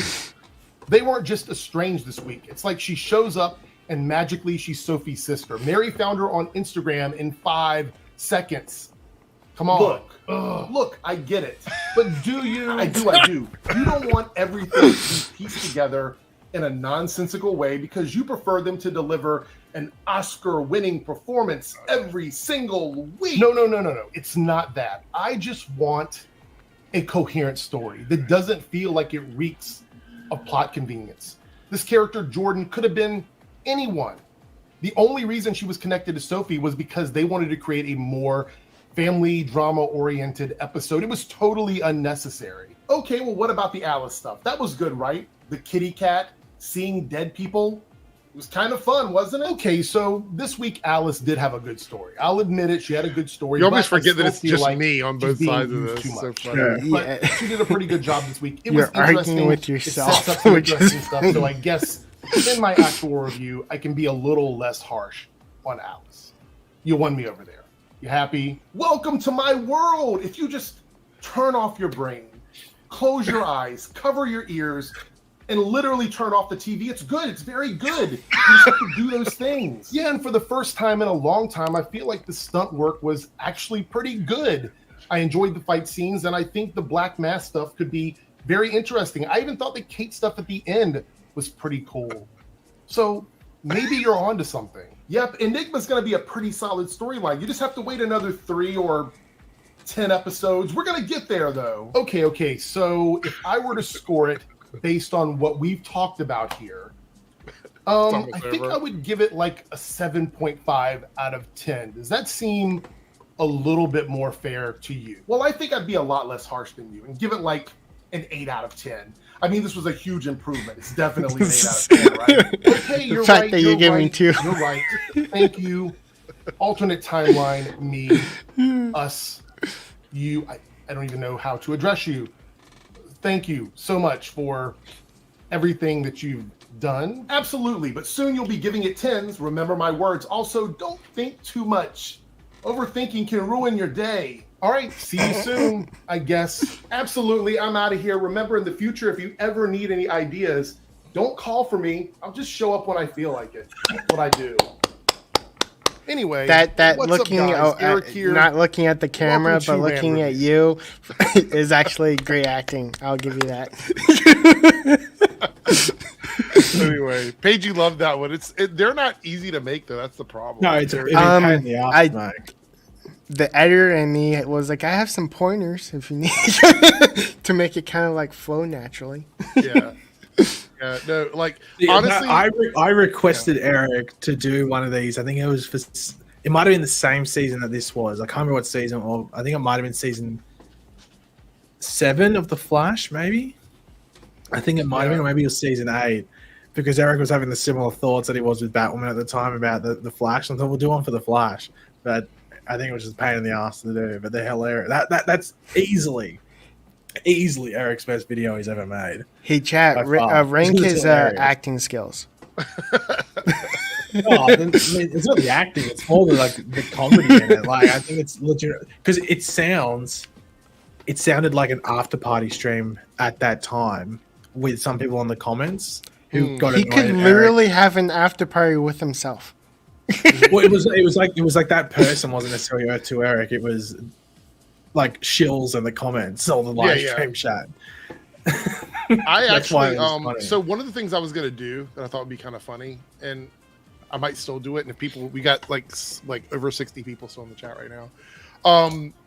What I might do that would be funny was I was thinking of pre-recording like an after party and all the guests are just me talking with each other about. And you have different like things. you, then like ultra woke, and then like Yeah. fully anti woke, and then and then do it as a premiere so it feels live, so people can chat in the chat while I'm doing it. and I you would start with pull up- yourself, and you slowly bring people in and stuff. Well, yeah, but I mean, like, and then I would have like comments that I would pull up on screen that would look like people in the chat, so it would look like I'm actually responding. But to it the says chat. like Earth Anyways, 62 Eric or something like. yeah. It's all me. It's just all me, right? So the other thing I was going to say is I have a game show that we're going to be doing on my channel. There was two of them that I was thinking about, but I think I'm going to go with this one first.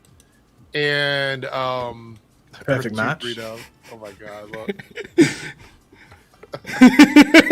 Yeah, that's Wow. So the game show is going to be Find the Fake Geek, and what we're going to do is I will invite 3 guests on. I will be the moderator for the stream, and we will do 3 rounds of questions, not Jeopardy questions. Yeah. We will do 3 rounds of questions. So no And in the- blue board of questions. Right. No, there won't be a reason for it. I will have the private chat open, right? And what I'll do is I will show the question on the screen. And in the private chat, everybody who is one of the contestants has to put a 1 in the private chat the minute they know the answer to the question. And then I will immediately ask that person what the answer is. And they either get it right or wrong. And then the next closest person gets an opportunity to answer the question as well. And the reason why is because I don't want to give people a chance to like type in Google search or read the chat, because there's a little delay in the chat and when people answer. So, and then what it'll be is each one will be based on a category. Like category 1 would be Power Rangers. Category 2 would be like Smallville. One Piece. Category Wait, so 3 it's just an all-round thing. Okay, so it's just like the trivia thing, but it's just saying who's the shittest. Yeah, pretty much. And there'll be a point system, and then at the end of it, okay, the winner, there needs to be an incentive to win, and these will be once a week. The winner will get a $20 gift certificate from Amazon. So that is how we're going to do the streams, and I will probably start setting them up to go around September sometime maybe towards the end of September. And what we'll do is each week, the winner of that week will be put into like a winner's bracket. And then at the end of like 4 weeks, all of the winners will come together and play out for the ultimate like win. And then there will be a bigger prize. What's the ultimate win? You have to wait and find out. But yeah, I know what it is. 45-minute full body massage from that. maybe. But basically, it means you have to be like the ultimate geek, meaning that each category will have hard questions. They will get progressively harder throughout each round about the topics that are displayed. So the most well-rounded geek, because each category will be something different. Like one category might be anime, one category might be live action, one category might be cartoons, one might be Power Rangers, one might be Arrowverse. It just doesn't matter. And like each person will get an opportunity to answer. So I think it's going to be a lot of fun. The layout will be similar to this right here, where I will be on this side and then all the guests will be on that side. The questions will pop up in the middle of the screen. And that's how we'll play the game. And there's no writing down questions. There's no yes or no, true or false bullshit. These are actual legitimate questions. They're going to be difficult. And will there be any like missing person questions, like who's missing in this photo? I mean, maybe they're going to be visual questions. Like I will post up something on the screen, and the question will be related to that thing on the screen.